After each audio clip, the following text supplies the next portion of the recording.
Salut à tous et bienvenue dans un nouvel épisode du Draft and Pick podcast, le podcast de la relève. On est très content de vous retrouver pour un nouvel épisode, une nouvelle draft. Je ne vais pas en dire trop, mais c'est une draft où on s'est un petit peu cassé la tête.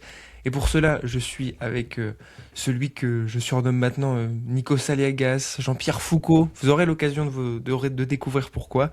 Je suis avec Enzo. Enzo, comment ça va? Je suis très heureux d'être comparé au grec du moment, à Monsieur Nikos Aliagas. J'adore ce mec, donc non, merci à toi. T'as raison, c'est une draft qui a demandé pas mal de réflexion et très très cool. Elle était sur nos tablettes depuis un certain temps et puis on avait enfin l'opportunité de la faire à partir du 15 décembre. On s'enregistre le 16, donc c'est parfait, c'est très cool. Et oui, la timeline nous a nous a rendu service, on va dire. C'est quelque chose qu'on veut faire depuis au moins, allez, je crois qu'on s'en parle depuis au moins le début de la saison qu'il faut la faire, mais on s'est dit on va attendre un petit peu, on va laisser mûrir, on va laisser mûrir. C'est la draft des trades, la draft des joueurs qu'on aimerait voir se faire trader et où ça. Ça fait un peu long, du coup on va juste dire la draft des trades. On va introduire le concept tranquillement. Vous l'avez vu, Enzo l'a très bien dit, on est le 16 décembre, donc on a une liste de joueurs qui sont maintenant tradables depuis le 15 décembre. De tête au niveau des gros noms, on devrait avoir Miles Turner, Luke Kennard, tous les joueurs qui ont signé qui ont signé cet été en tant qu'agent libre. Mais voilà, on vous a proposé des trades avec donc la trade machine de Fanspo. Mais si vous voyez la petite croix rouge en mode failed, c'est que malheureusement, il y a des joueurs qui ne sont pas encore tradables, notamment les joueurs qui ont prolongé cet été. Il y en a quelques-uns dans nos trades, notamment moi avec Herb Jones qui en fait partie. Voilà, je spoil direct, mais avec Herb Jones qui en fait partie, vous aurez l'occasion de voir le trade et cette petite croix rouge apparaître. Ce sont des raisons de cap, ce sont des raisons voilà, de restrictions, etc. Enzo, première question pour commencer. Est-ce que tu as galéré à faire ces trades? Parce que je te le disais en off, moi oui. Sur une échelle de 1 à 10, tu devrais donner comment ton échelle de galère pour ces trades? Je mettrais plusieurs types d'échelles différentes parce que il y a certains trades que je n'ai pas cherché à faire parce que je trouvais ça trop compliqué. Donc je me suis mis un frein pour ne pas passer non plus 1 heure et demie à essayer de faire des micmacs à trois ou quatre équipes. Je me suis personnellement restreint à deux équipes à chaque fois, justement pour éviter de perdre ce temps-là. Après, c'est vrai que même si j'essaie de faire au plus simple, enfin au plus simple non, mais sans me casser la tête, j'ai été parfois confronté à certains choix compliqués, comme, voilà, comme par exemple des contrats qui devaient aller jusqu'au 15 janvier. Du coup, je voulais absolument que tous mes trades soient faisables aujourd'hui personnellement. Et puis ouais, des exceptions par-ci par-là, voilà, encore des règles obscures du CBA qui demandent à être découvrir, donc c'était pas facile. Toi, je sais que t'as vraiment galéré, tu m'avais dit. Oui, effectivement, pour la bonne et simple raison que je me suis attaqué à des joueurs à des joueurs et à des équipes qui ont des contrats, je dirais, plus ou moins douteux. Alors pas des gros contrats, hein, pas des contrats max, mais voilà, le 10 millions par-ci, le 18 millions par-là, qui date de certains trades de joueurs récupérés, etc. Bah, c'est jamais facile à trader. Et puis, moi, je pense ma plus grosse galère, elle est surtout dans mes réflexions, c'est élaborer et comprendre la valeur d'un joueur entre ce que je vois sur le terrain et la réalité des marchés, les trades qui ont été faits par le passé où on a vu des choses un peu plus ou moins disparates, entre le trade de Luka qui est très sous-valorisé ou le trade de Desmond Bain qui peut-être est un petit peu surévalué, mais en même temps des trades qu'on a vus un peu déséquilibrés où on a retrouvé certaines équipes qui sont plus ou moins capables de valoriser des joueurs, en même temps des équipes qui, on le sait, sont très gourmandes. On va reparler hein, de certaines équipes comme ça, je pense, aujourd'hui. C'est tout cet équilibre-là qui a été très compliqué à trouver pour moi. Et puis, trouver aussi les fits.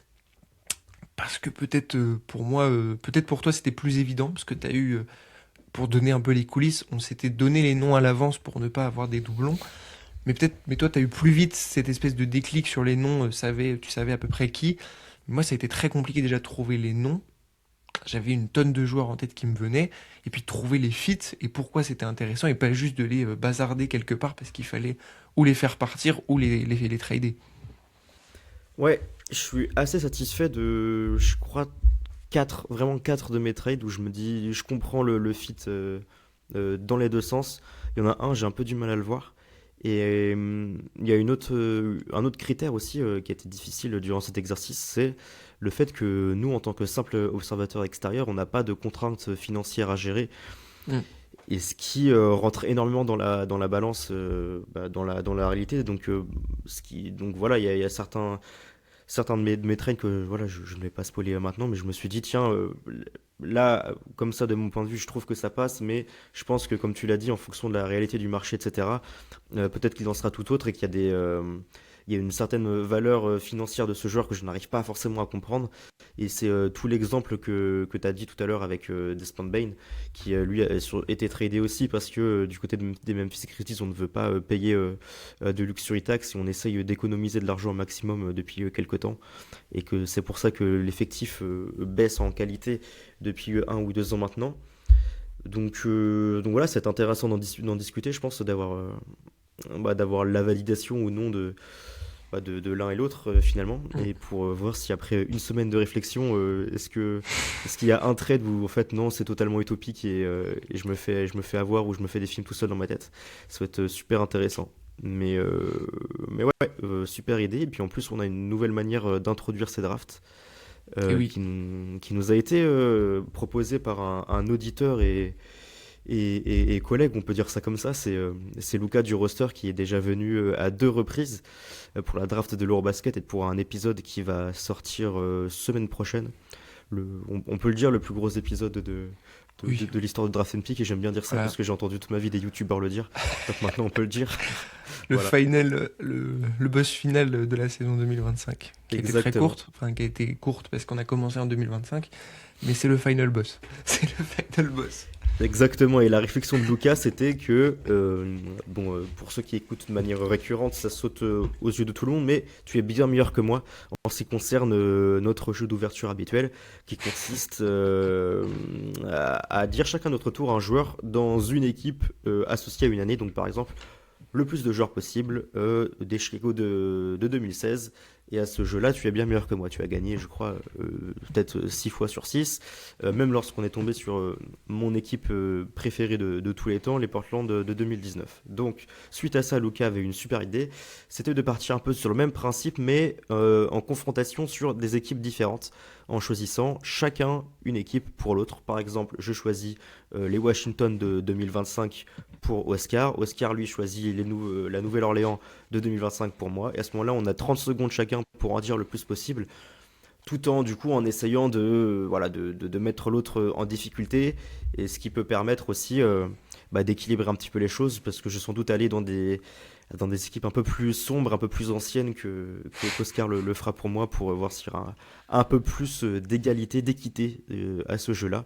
Et voilà, il me semble que j'étais assez complet sur cette nouvelle règle. Et oui, on va pouvoir bientôt commencer. Je me permets juste un petit rappel de règles pour la draft qui va directement, entre guillemets, débuter après, parce que elle risque de peut-être être un peu longue, parce qu'entre l'explication des trades, les réactions, etc., on va essayer de faire rapidement. Objectif, élaborer un 5 majeur poste par poste avec un trade pour chaque joueur. Voilà.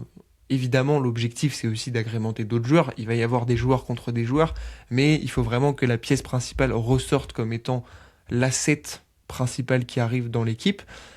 Aussi, très important, le sixième homme, cette fois-ci, on n'a pas de sixième homme. On vous a proposé le retour du coach. On l'avait fait pour la pire draft et on l'avait fait pour le coup de cœur de la saison. On vous propose cette fois-ci le coach avec encore une fois, une forme d'utopie. Alors, Enzo me parle de trade de coach. Ok, moi j'ai mis un coach dans une équipe parce que j'aimerais le voir là, mais en tout cas, c'est ce qu'on va essayer de faire avec toujours aussi cette projection sur le fit, etc. C'est ce qu'on vous propose. Moi, ça fait, je ne sais pas, ça fait depuis 1 an et demi au moins que je fais la propagande pour ce coach dans cette équipe-là. Vous aurez l'occasion de nous entendre à la fin, mais en tout cas, voilà pour les règles et évidemment pour ceux qui nous écoutent en podcast, on détaillera le détail des trades et ensuite pour ceux qui nous regardent avec ma magnifique panoplie de bonnets et celle de bandeau de Enzo, vous aurez l'occasion de voir les trades partagés sur votre écran grâce à la magie d'Internet. On est prêt, Oscar? On Je est rentre carrément directement prêt. dans le vif. T'as 30 secondes pour me citer le maximum de joueurs des remarquables Atlanta Hawks de 2015. Donc une Euh, équipe. Alors attends, je fais une toute petite intro avant. Mais du coup, c'est l'équipe qui avait eu, il me semble, 4 All-Stars, qui avait et fini oui. première de la Confest, avec un bilan de Première? 60-22. Attends, ils sont en ouais, non, première de leur division. Mais en 60-22 à l'Est en 2015, peut-être que t'étais quand même premier, je sais pas, je sais plus. Est-ce que les Euh, Cavs étaient assez bons? Ils étaient à moins de 22 Peut-être victoires, les pas. Cavs. Ça me paraît quand même beaucoup, mais possible. Je sais pas. Je sais. Non, bon, en tout Peut-être. cas, ça, Ok. ça T'es devrait prêt? aller. Ça devrait aller. Oui, je suis prêt. 3. Alors attends, j'ai ouvert la calculette au lieu du chronomètre. Euh, Attention.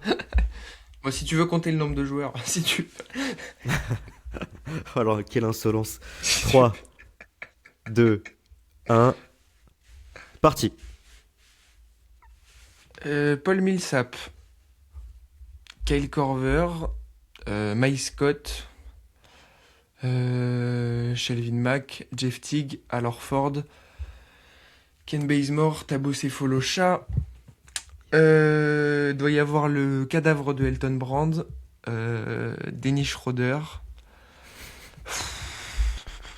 Il y a l'autre, le chauve là. Pedro. Attends. Stop. Pedro Antic. J'avais Pedro Il passe Antic. pas. Il Il est passe pas. bien là, mais il passe pas. Non, mais je le conçois. Je le conçois. Je suis tout à fait open. C'est magnifique, tu t'es arrêté à 9 ou 10? Euh. Je sais plus. Alors Je attends, comptais il y pas a avec mes doigts. Tig, Je faisais. Cephalosha, Scott, Schroeder, Millsap, Mac, Corver, Mac, Shelvin Mac, Orford, Elton Bazemore et Brand. Brand. T'étais à 10.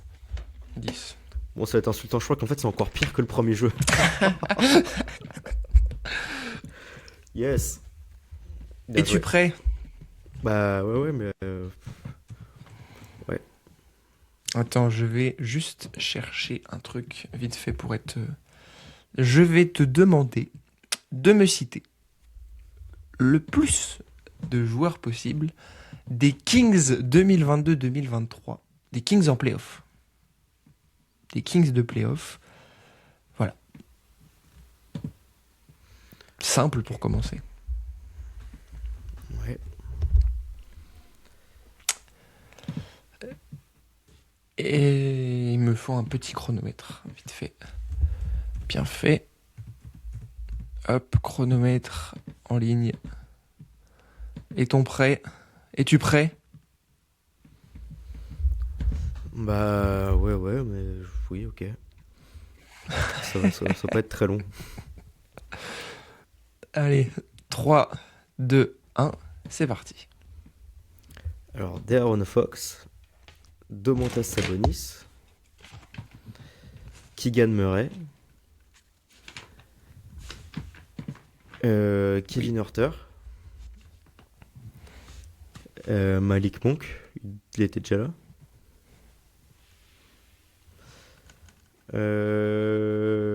Et après au poste 2, je me souviens plus. Bah, ça devait être Huerter. Euh, Top, ouais, voilà. tu es à 5. Tu es à Ouais. 5. Est-ce que tu veux essayer de... Tu veux te Ah non, sustenter j'en sur aurais pas les d'autres. potentiels ratés? Harrison Oui, oui, Barnes? bah par contre, je veux bien les autres réponses. Ouais, bah ouais, forcément, ouais. Harrison Barnes, Keon Ellis est là. Davion Mitchell, Trey Lyles, Oui, mais oui. Richon Holmes, Matthew Dellavedova, Terence Davis. Voilà. Parfait. Et bah, c'est encore une super idée Hashtag. d'avoir changé de jeu, ça. Au final, on peut peut-être juste arrêter les jeux. Merci Lucas. Bon, du coup, du coup, tu vas pouvoir Hop. commencer. Et oui, et je vais directement aller sur ce qui nous intéresse tous. Hop, je vais ouvrir cette petite page. est-ce que tu es prêt? Je vais choisir. Qu'est-ce que je vais choisir en premier? Allez, on va faire du Kings. On va faire du Kings puisque je vais vous présenter mon trade pour Malik Monk. Est-ce que c'est visible à la caméra? Ok, il y a trois Est-il équipes, visible? je vois ça. Est-il visible? Un trade Ouais. donc à 3 équipes qui enverrait donc Malik Monk du côté des Phoenix Suns. Avec donc, voilà, vous voyez ici le package, vous l'avez sous les yeux. Donc Malik Monk, euh, un premier tour, donc pas de premier tour de draft envoyé par les Suns. Royce O'Neal qui arrive aux Kings, Drew Smith, Oso Ighodaro, des deuxièmes tours qui viennent aussi du Heat, et le Heat qui vient se greffer à cela avec la récupération de Jordan Goodwin et Keon Ellis. Alors, pourquoi ce trade pour les Suns? Déjà parce qu'il permet d'augmenter le shot making aux 3 niveaux. On a vu les Suns assez dépendants du shot making de Devin Booker, de la surchauffe potentielle de Grayson Allen et des progrès slash surchauffe aussi de Dylan Brooks. Et côté Malik Monk, une chute de l'usage, une chute des minutes. Et la valeur n'a jamais été aussi basse, je pense, pour un asset comme Malik Monk comparé à cet été où il sortait d'une saison responsabilisée à la main où il avait répondu présent. Il était tous les deux dans notre top 100, on s'en rappelle. Et donc, c'est très compliqué pour moi de valoriser correctement Malik Monk. Alors pourquoi il arrive aux Suns ici? C'est parce que je me dis que dans le système Suns, avec toutes les qualités qu'on lui connaît, que ce soit de ball handling, un petit peu de playmaking, puisque ça a progressé, mais pas que. Aussi un défenseur off-ball assez sous-estimé sur les circulations d'écran, sur les anticipations. Je trouverais que c'est un joueur très complémentaire de l'adage Devin Booker, Dylan Brooks, Grayson Allen, Ryan Dunn. Voilà, ces 4 joueurs-là.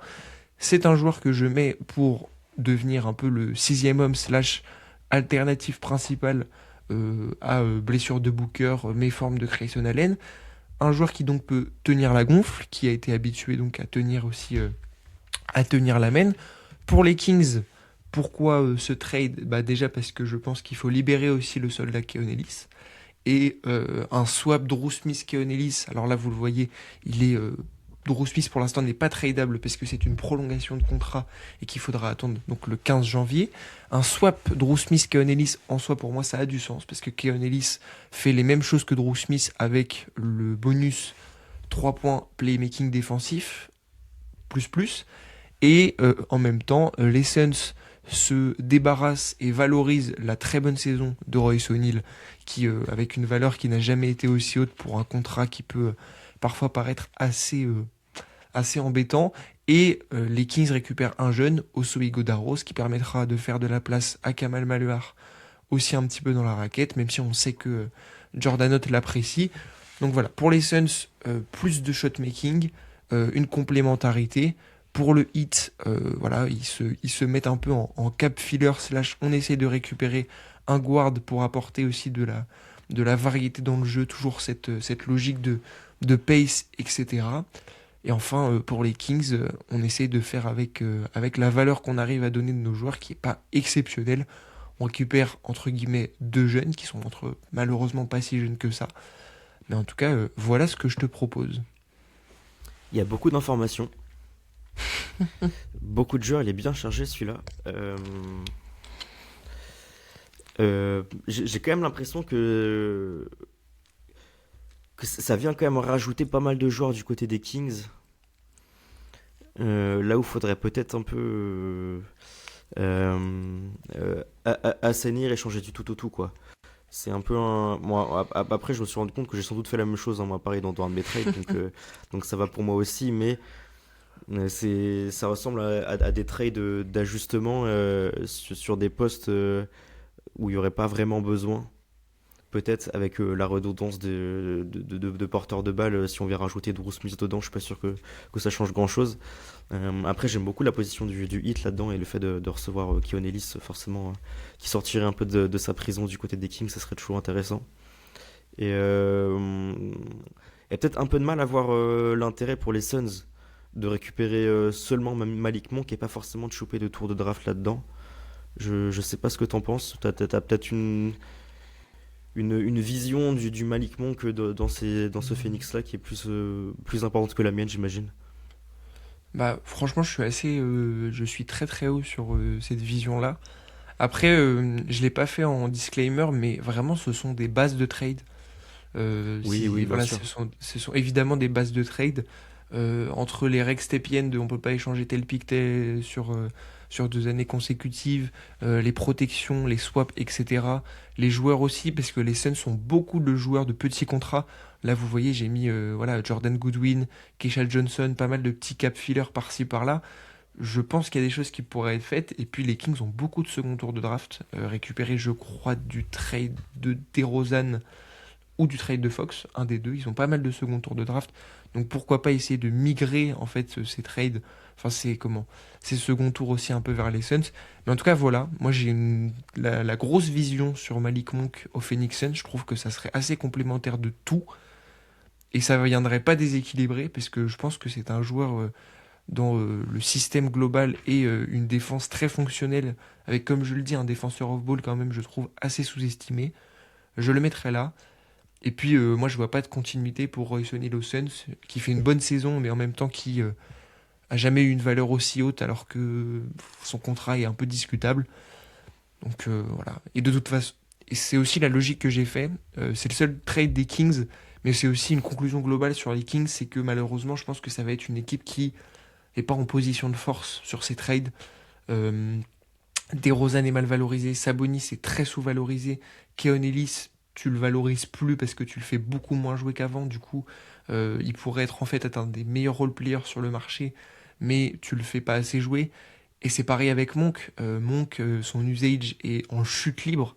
Il est sur là, quand tu vois la répartition des assists percentage sur la page des Kings, Malik Monk est beaucoup trop bas par rapport aux années précédentes et au progrès qu'il avait fait à la création.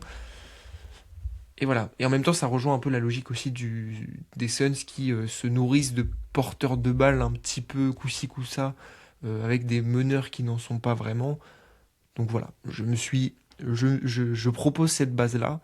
Fan des Suns, si vous nous écoutez, à vous de nous dire. Mais en tout cas, voilà ma première base. Bah, très intéressant, on peut l'appeler le blockbuster trade, mais de joueurs Moyen plus. pas au niveau blockbuster, quoi. Il a Mais il n'y juste, a que ça hein, chez moi. il a juste la forme pour le côté nombre d'équipes impliquées et nombre de joueurs concernés. Mais ok, très sympa. Euh, et bah du coup, je vais pouvoir enchaîner avec le mien.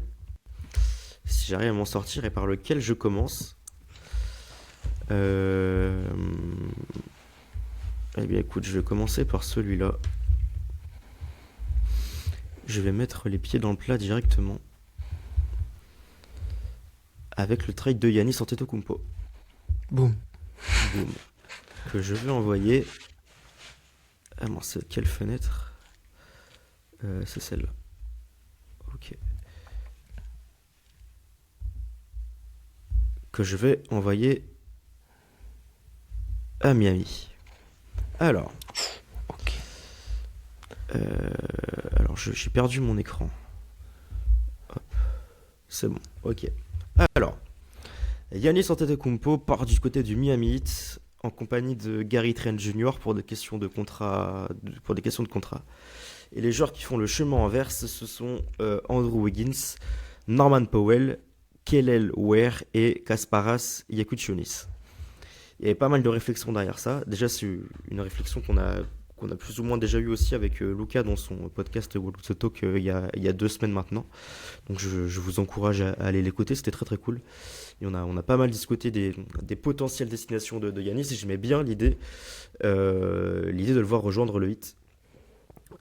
Et surtout que le Heat a beaucoup de mecs intéressants à faire partir en termes de contrat. Donc là, on peut voir le contrat d'Andrew Wiggins qui était à 28 millions sur 2 ans encore. Norman Powell, il lui reste 1 an, donc on avait déjà développé sa situation contractuelle durant la tier list de l'été.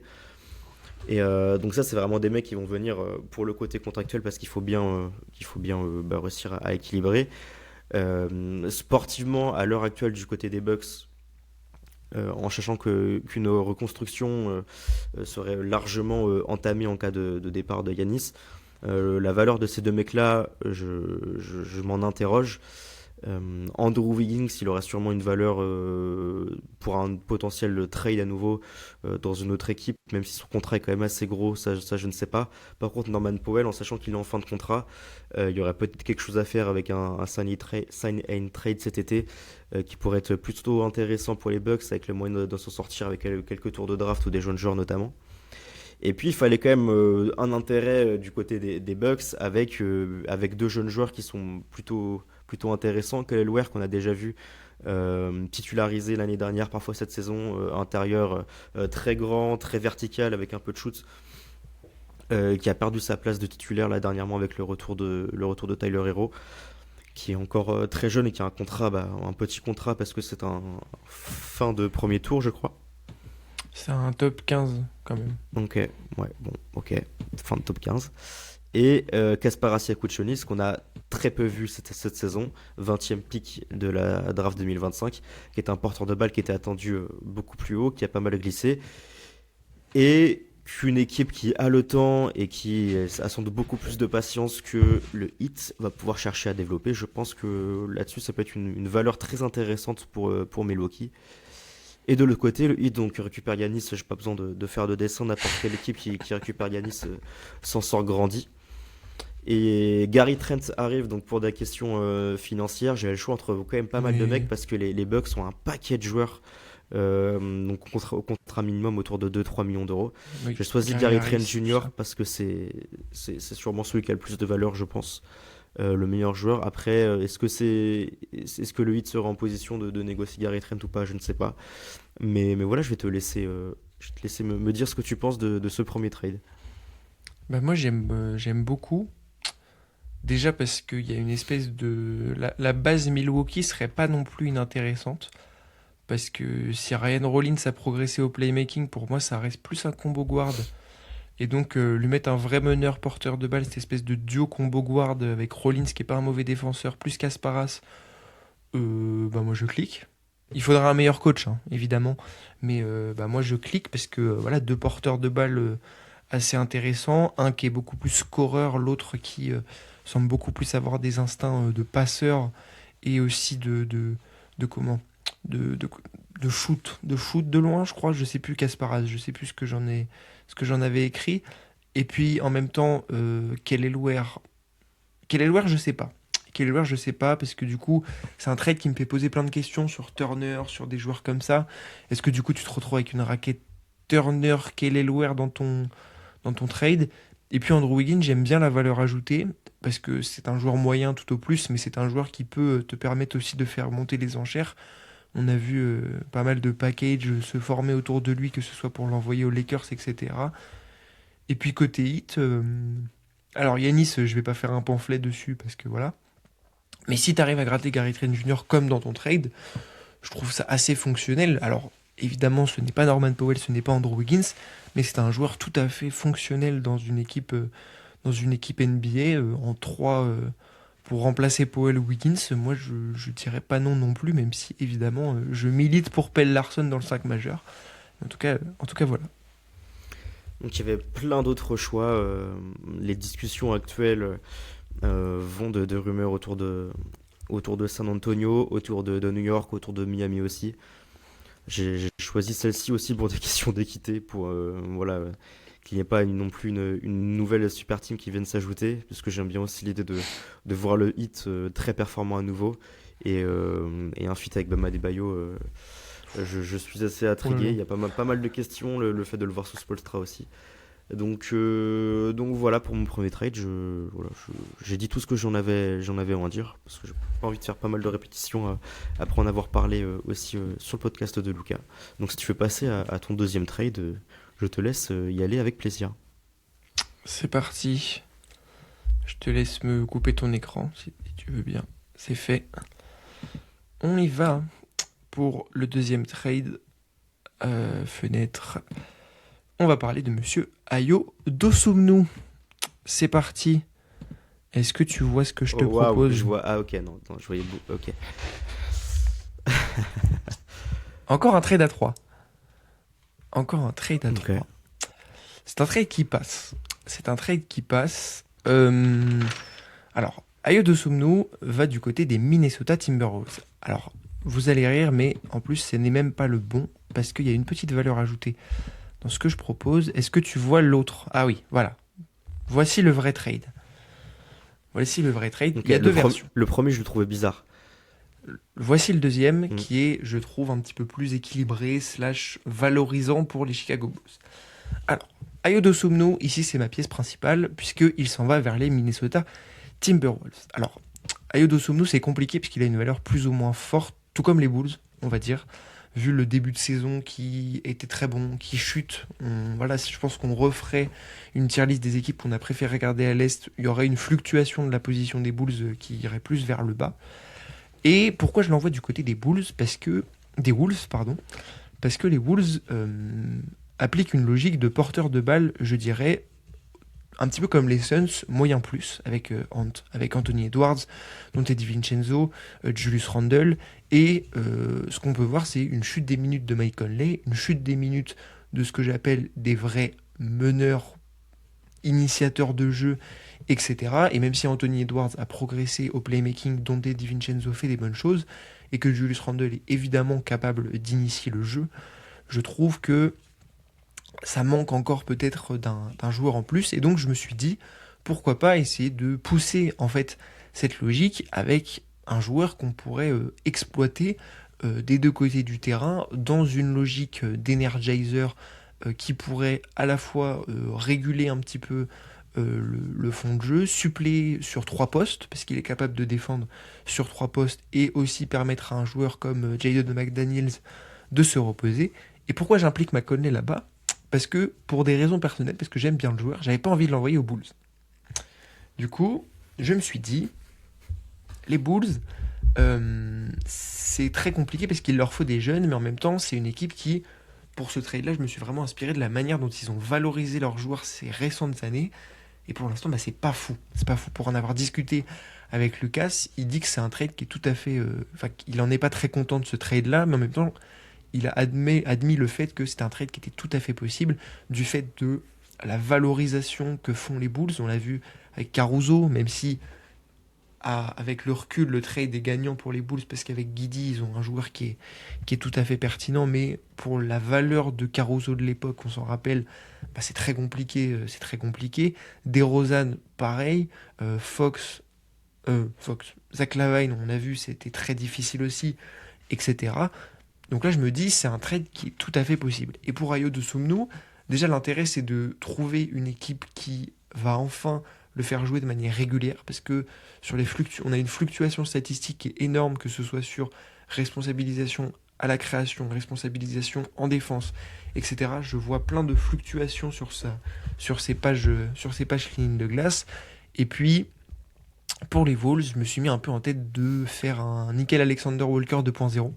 Alors c'est pas le même profil, c'est un petit peu différent, et vu ce que fait Nickel Alexander Walker cette saison en attaque, bah voilà, on aimerait bien revoir Alexander Walker dans cette équipe. Et voilà, enfin pour les Bulls, récupérer Strother, un jeune jeu rapide, un bon shooter qui est capable d'avoir des potentiels, des gros flash au drive et, euh, et en défense. Zeke Nagy, c'est un peu le Zach Collins du trade de Fox pour voilà, raison salariale, joueur qu'on a du mal à valoriser, qui a un salaire, je comprends pas trop ce que fait le salaire là, mais 8 millions d'euros pour un joueur, pour Zeke Nagy, j'ai un peu du mal.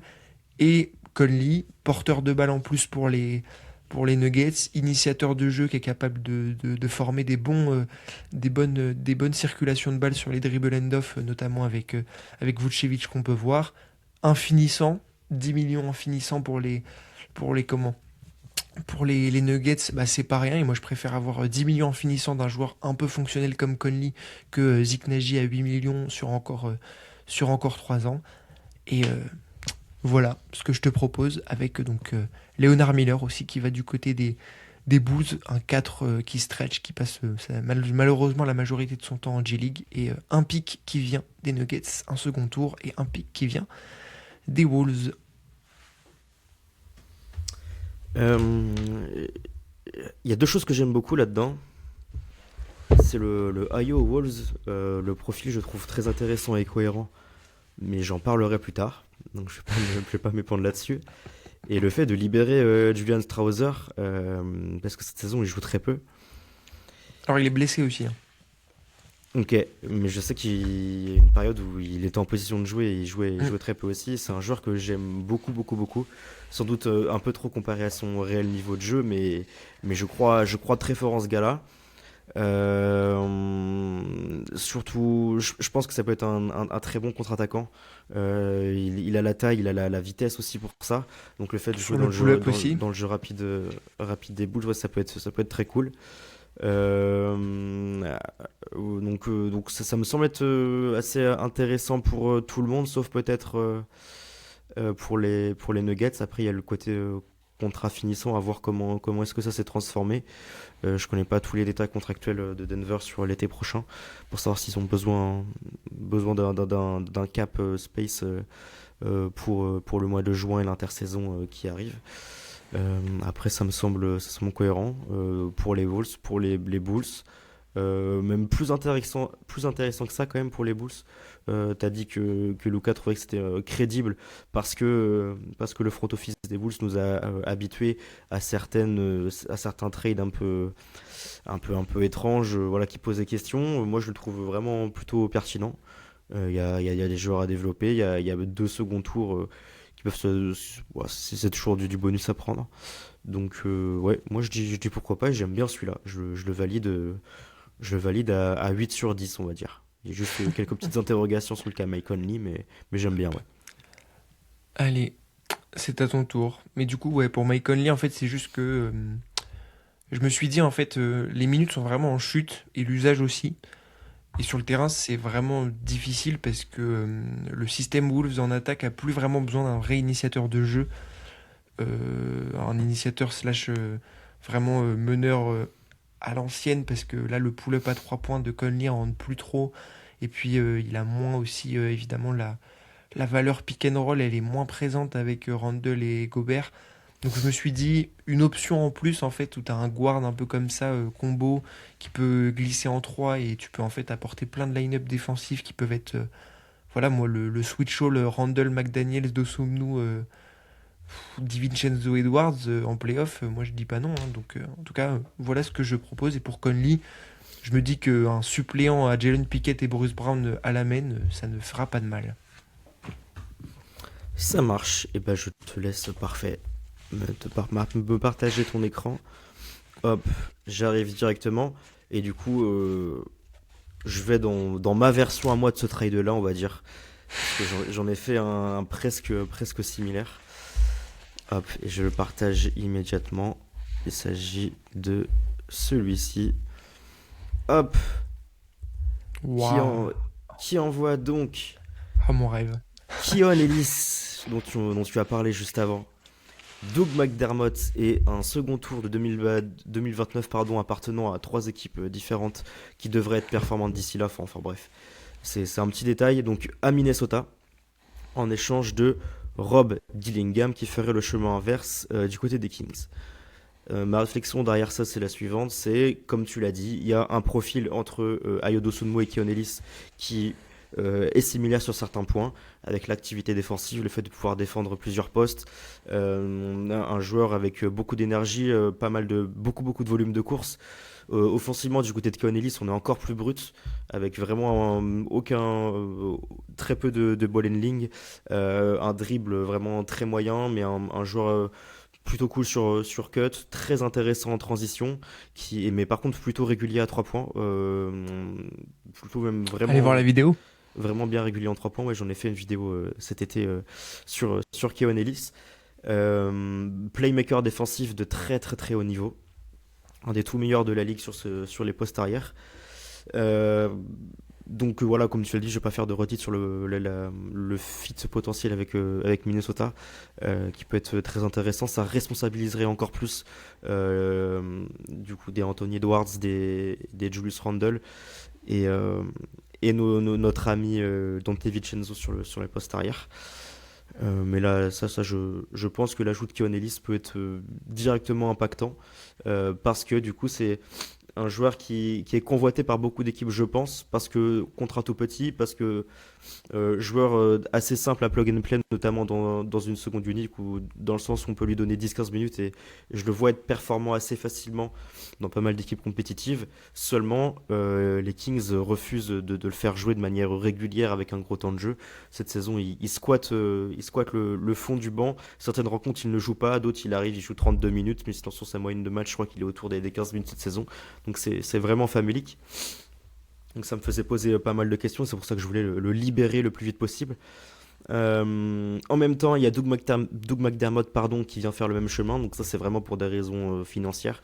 Il fallait quelqu'un avec un petit contrat qui vienne aussi, donc Doug McDermott qui pourrait être coupé directement si telle est la volonté du côté des joueurs de Chris Finch. Et du coup, Rob Dillingham, tu seras avec moi, mais qui est septième Oui. pick l'an passé. Donc C'est ça. septième pick l'an passé, qui a très peu joué pour le moment, qui a montré qui a montré pas mal de vulnérabilité défensive, d'irrégularité l'an passé. Cette saison, il joue très peu aussi, il me semble. C'est vraiment pas le joueur que je connais le mieux, donc je vais te laisser me corriger si je dis des bêtises. Mais quand on voit la direction que prend le projet des Kings, le fait que l'amène est partagé entre Russell Westbrook et Dennis Schroeder, ainsi que Malik Monk dont tu as parlé précédemment, que Demar DeRozan a encore beaucoup de ballons en main. Il est temps de rajouter un peu de potentiel dans cette histoire-là, qu'on ait un petit peu une direction qui devienne un peu plus claire, mais quitte à descendre encore un peu plus et à être moins efficace et moins performant. Mais bon, actuellement les Kings sont 13e à l'ouest, si je ne dis pas de bêtises. Donc tant que le jeu a encore de la valeur aussi du côté des Wolves, parce que je pense que ça peut descendre très très vite vu la trajectoire que sa carrière prend du côté de Minnesota. Et c'est pour ça que j'avais un peu de mal à évaluer sa valeur, de même que celle de Keon Ellis. Est-ce que le fait que ce soit quand même un top 7 de draft d'il y a un an seulement fait que voilà, les Kings seraient prêts à mettre Keon Ellis plus dans ce contour de draft, ça me paraissait crédible. Mais voilà, si quelqu'un à l'unanimité on me dit que non, c'est totalement enfin c'est pas équitable du tout et qu'il faudrait à l'inverse que les Wolves mettent un peu plus pour que Keon Ellis vienne chez eux, je serais prêt à l'entendre. Donc voilà, je vais te laisser me dire tes avis là-dessus. Est-ce que t'as les mêmes avis que moi, ou est-ce qu'il faudrait rééquilibrer dans un sens ou dans l'autre? Je t'écoute. Moi, je trouve ça assez cohérent. Juste, peut-être que en fait, il faudrait un profil, je dirais, fonctionnel avec Keonelis qui arriverait. Un joueur, alors je sais plus trop ce que les Kings ont en main, mais voilà, un joueur, voilà, je dirais un joueur qui pourrait avoir de la valeur dans l'effectif Wolves, parce que avec tout le respect pour Doug McDermott, à part l'apport shoot, je vois pas où il est vraiment valable. Mais je trouve ça intéressant côté Kings. Après, c'est toujours évidemment le fait de proposer des trades isolés, ça induit aussi qu'il faut faire des trades aussi intérieurs, même si là du coup Schroeder est tradable, bah du coup il faudrait essayer de maximiser, enfin de chercher aussi à le trader. Mais j'aime bien le fait que Rob Dillingham pourrait aussi bénéficier de cet axe un peu du spacing de Nick Clifford, des écrans de Maxime Reynaud, des choses comme ça. Et je pense que malheureusement, c'est un joueur qu'il faut tenter. Euh, les Wolves ont beaucoup, beaucoup trop de porteurs de balles, je dirais, qui ont besoin du ballon pour exister. Voilà, Rob Dillingham, sa qualité principale, c'est le shot making. Dans une équipe comme ça où tu as plus envie de baser en fait sur le shotmaking beaucoup plus confirmé d'autres joueurs. Le pari était intéressant en soi de vouloir apporter de la dynamite en faisant un trade pour, mais là je pense que ouais il faut. Et Keon Ellis aux Wolves j'aime beaucoup. Après je trouverais que ça ferait peut-être un peu redite avec les profils de Jalen Clark et de Shannon Junior, qui sont deux profils aussi assez intéressants, évidemment moins forts défensivement que Keon Ellis, mais je sais pas, peut-être que ça induirait aussi des mouvements. je valide totalement. Et peut-être que dans ma tête, il faudrait peut-être un joueur un peu plus fonctionnel côté récupéré côté Wolves. Alors j'ai regardé, et globalement on n'a rien chez les Kings. Hmm. Euh, on peut avoir du Drew Eubanks, mais tu l'as placé dans ta pire draft. On a, Rich aussi. ouais, voilà, on a Russell Westbrook, mais bon, voilà, Russell Westbrook avec un maillot des Wolves, mon Dieu. à voir, à voir. Et on a Prisusa Chiwa que j'avais mis à la base dans le trade, Hmm. il me semble. Ça pourrait être intéressant. En tout cas, je valide pour Rob Dillingham. Je trouverais que ça serait une bonne idée. C'est un joueur à risque, mais c'est un joueur, je pense qu'il faut tenter. Et j'ai le souvenir d'un match contre les Celtics l'année dernière où il avait été autant important offensivement sur le shot-making que ciblé défensivement par les grands, les grands guards de Boston. En tout cas, je valide tout à fait. Je pense qu'il n'y a pas beaucoup d'équipes qui sont plus désespérées que les Kings pour vouloir relancer Rob Dillingham.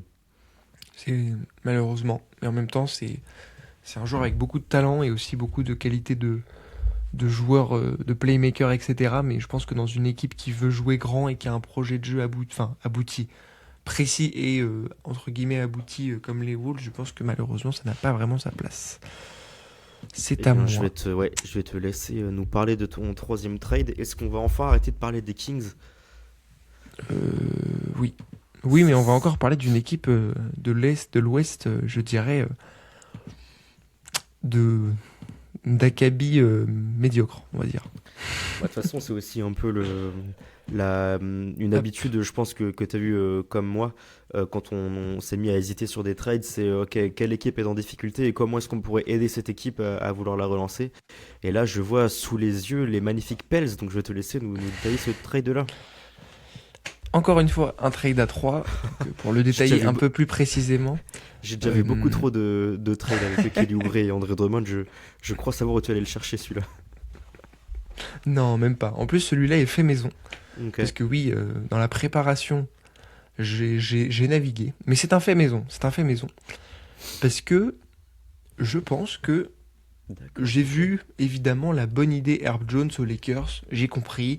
Tout le monde veut Herb Jones aux Lakers. J'ai capté, d'accord, voilà, c'est bon. Je l'ai vu, il est partout. Il est partout. Aux Cavs aussi, il est beaucoup vu. Voilà. Moi, je pense que les Sixers ont besoin de connecting pour relier le talent intérieur du talent extérieur. Alors, toute proportion gardée, Quentin Grimes, Tyrese Maxey, Jared McCain sont des joueurs qui font des choses intéressantes, même si Jared McCain, je trouve, est un peu sous-utilisé, slash sous-minuté, mais c'est un retour de blessure qui prend son temps. Vous voyez là, il est fade, mais c'est parce que Herb Jones fait partie des joueurs prolongés, donc ne peuvent pas être tradés, etc., etc. Herb Jones, je me suis noté, c'est un peu notre Caruso d'il y a quelques années. Un joueur qui est dans une équipe bof, enfin, qui est dans une mauvaise équipe. Alors, les Bulls étaient meilleurs à l'époque, mais qui a une très très bonne valeur. C'est le 99e pourcentile de match-up difficulty. Donc, c'est constamment lui qui défend le meilleur attaquant adverse, qu'il soit pivot, qu'il soit extérieur, etc. Excellent playmaker défensif, excellent défenseur du point d'attaque, shooter respectable, même si des grosses variations et on a pu attendre des progrès un temps, mais c'est un petit peu sur courant alternatif. Côté Sixers, 12e rating défensif, je pense que c'est un besoin. Apporter un joueur comme ça, comme Herb Jones, dans des line-up possibles qui peuvent être intéressantes. On voit que Nick Nurse essaye aussi à des line-up un peu plus small avec Dominique Barlow, avec Jabari Walker qui sont utilisés en 5 pour pallier à Embiid. Et je me dis que Drummond a entre guillemets une bonne valeur parce qu'il fait une bonne saison. Il a développé du shoot. Il a appris, enfin il est beaucoup plus, je trouve, précis sur ses lectures de rebond et beaucoup plus propre avec ses mains. On fait un poste pour poste avec Oubre qui a un finissant qui était en surchauffe totale parce que je crois qu'il devait être à 18 points par match avant qu'il se blesse, quelque chose comme ça. Donc c'est du grand n'importe quoi et Oubre n'est plus le défenseur d'un temps. Et voilà, c'est un joueur qui est très polarisant parce que à la fois fonctionnel et à la fois on se pose des questions parfois sur la défense. de la flexibilité pour les Pélicans qui permettent de la rapporter, comment, comment, de la flexibilité pour cet été. Et côté Hawks, on a besoin d'un meneur backup et d'un éboueur dans le style Capella pour le retour de Trae Young et deux joueurs à très faible valeur. Et c'est une base. Pourquoi c'est une base? Parce que je me dis que les Hawks, ils peuvent aller chercher un autre joueur. Pourquoi? Parce que les Hawks, ils peuvent aussi jouer sur le pic qu'ils ont récupéré des Pélicans en tentant de agréger potentiellement un Porzingis finissant pour l'envoyer aux Pélicans qui, Porzingis, il y a un risque qu'il joue plus de la saison. Je vous invite à aller voir l'article de Dwayne Medoc qui va bientôt sortir sur le roster sur pourquoi il est, pour qu'est-ce qui se passe dans la santé de Porzingis qui fait qu'il va bientôt peut-être plus jouer de la saison. Et pourquoi pas, à la place d'un Alvarado, récupérer un Jordan Poole côté Hawks, sorti de banc, dynamiteur, qui apporterait shotmaking et spacing. Et en tout cas, voilà, un trade où les Hawks ressortiraient vainqueurs, mais en même temps, je me dis, il y a tout à fait cette possibilité d'être en position de force face aux Pélicans. Ils l'ont déjà été, notamment dans le pic avec Queen. Puis je me suis pris au jeu d'un petit roleplay de Joe Dumars qui a du mal à valoriser ses joueurs. Et en tout cas, voilà pour ce trade. J'ai conscience du déséquilibre potentiel avec la réception des Hawks, mais en tout cas, voilà. Je ne t'entends pas, Enzo, tu as coupé ton micro. C'est ça qui me saute aux yeux directement, ouais, c'est le fait que les Hawks récupèrent quand même deux joueurs en lâchant quasiment rien. Et ça m'intrigue un petit peu. Après, le fit de Jones aux Sixers, c'est très intéressant. De toute façon, comme tu l'as dit, il serait intéressant dans plein d'équipes. Et c'est pour ça que je trouve que donc c'est un premier tour de 2030 que que t'as envoyé du côté des Oui. Pels. Mm. Pareil, je trouve ça presque un peu léger. Parce que, comme tu l'as dit, il y a quand même beaucoup d'équipes qui sont là pour Herb Jones. Et si c'est ça le meilleur package que les Pels peuvent réussir, je serais un peu déçu, un peu déçu pour eux. Voilà, après, comme tu l'as dit, voilà, ils nous ont habitués à se faire avoir et ce très récemment du côté de Joe Dumars et de la Nouvelle-Orléans. Et puis, on n'est pas là non plus pour essayer toutes les potentialités de trade de chaque joueur. Sinon, on aurait plus d'emploi chacun. Euh, mais ouais, les Hawks, en tout cas, je pense que ils signeraient à deux mains très, très rapidement pour ce trade-là. Parce Mm. que José Alvarado, pareil, il y a des rumeurs qui l'envoient du côté de New York, j'ai vu. J'en ai vu d'autres aussi, je sais plus où, mais dans une bonne équipe. Et j'étais assez surpris de voir qu'il avait cette cote-là. Mais ok, pourquoi pas. Donc ok, si on est dans un monde finalement où il n'y a pas autant de concurrents que ça aux Sixers pour le dossier Herb Jones. Après, ça m'étonnerait un petit peu. Mais ouais, en tout cas, ce serait vraiment très intéressant pour Philadelphie d'avoir un joueur aussi capable de jouer de très longues minutes. On sait que c'est Mm. important euh, pour Nick Nurse. Qui Euh, permettra de faire souffler un VJ Edgecombe qui est sous une mission marathon sur cette saison. mm, Mais en tout cas, voilà. Mais en tout cas, c'est vraiment une base parce que ce trade-là, j'en ai discuté aussi avec Dwayne Medoc et avec Lucas.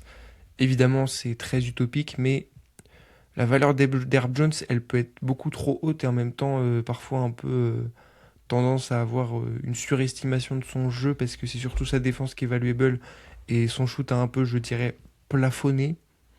Du coup, j'ai tendance un peu à être peut-être un peu moins haut sur Herb Jones que la moyenne. Du coup, voilà. ouais, c'est ça, c'est pas mal d'interrogations avec toutes les rumeurs et puis le fait que ce soit un joueur assez fluctuant avec ses blessures, le fait que ça fait, mine de rien, plus d'un an et demi qu'on l'a pas vu dans un vrai contexte compétitif, quoi. Mm. Et avec son retour de blessure, ça peut poser question. Mais ouais, j'imagine que du coup, les supporters en question auxquels tu as parlé de ce trade-là étaient ravis, du moins pour celui de Philadelphie. Oui, Forcément. effectivement. Bon. Et affaire à suivre. En tout cas, je serais très surpris de voir celui-là et je pense que je préférerais ne pas voir ce trade arriver. parce que le fait de voir les Hawks encore en telle position de force comparé à la Nouvelle-Orléans, ce serait vraiment un peu perturbant. Là, il y aurait vraiment un équilibre qui serait deux fois faussé, quoi. Et bon, Joe Dumars, là, faut que tu dévoiles ce que t'as ce que tu caches, quoi. Et à un moment donné, Oui. voilà, il y a des actions cachées du côté de la Géorgie, je ne sais pas. Mais, euh, mais voilà, pourquoi pas? On serait pas à l'abri. Un copain de Chauncey Billups qui a fait des affaires avec la mafia géorgienne. Enfin, non, géorgienne, non, mais de la Géorgie plutôt. Euh, Pourquoi pas? On embrasse Mikodadze. Ouais. Non, ça, c'est pas la bonne. Bref. Centre de Mathieu Hudol. Hop. Alors, je termine le dossier Kings avec le prochain. Parce que ça y est, il est Il est temps, encore là. ouais, il est temps qu'on se taise et qu'on arrête de parler de Sacramento. Boum! Domantas Sabonis. Ah, Oh. visiblement. Euh, Oscar a éclaté de rire. No spoil, ok. Je termine de Les l'expliquer. Grizzlies, les pigeons. Je termine de l'expliquer et ensuite on ouvrira le débat. Mais on aurait Domantas Sabonis qui irait du côté de Memphis. Et les joueurs qui feraient le chemin inverse, ce seraient KCP, Santi Aldama et Zach Edey. J'ai rien Y a pas ajouté de d'autre. pique.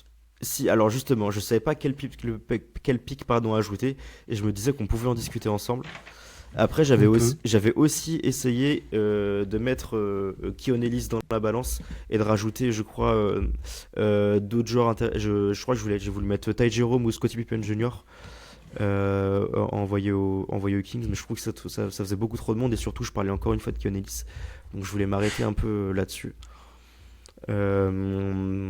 Donc là, ma réflexion, c'est je pense que le fit de Sabonis aux Grizzlies peut s'avérer intéressant et pourquoi pas dans des négociations avec un potentiel Ja Morant qui resterait, le faire pencher dans la balance que, ok, on essaye de redevenir compétitif, on signe un joueur qui est de calibre All-Star et qui ajoute une certaine complémentarité avec Ja Morant Budget. qui est dans le budget aussi déjà et qui excelle dans le jeu à deux avec des joueurs rapides et drivers. On l'a déjà vu avec De'Aaron Fox par le passé et qui pourrait surtout être valorisé défensivement par Jaren Jackson qui excelle dans ce rôle de protecteur du cercle secondaire. Là où Domantas Sabonis est défensivement assez limité. Et pareil, il vient compléter Jaren Jackson Jr. Sur le côté rebond parce que Domantas Sabonis est un des meilleurs rebondeurs de la ligue. Là où Jaren Puis sur Jackson les short Jr. rolls, hein. Ouais, mais là, il faudra que Sabonis lui laisse de la place.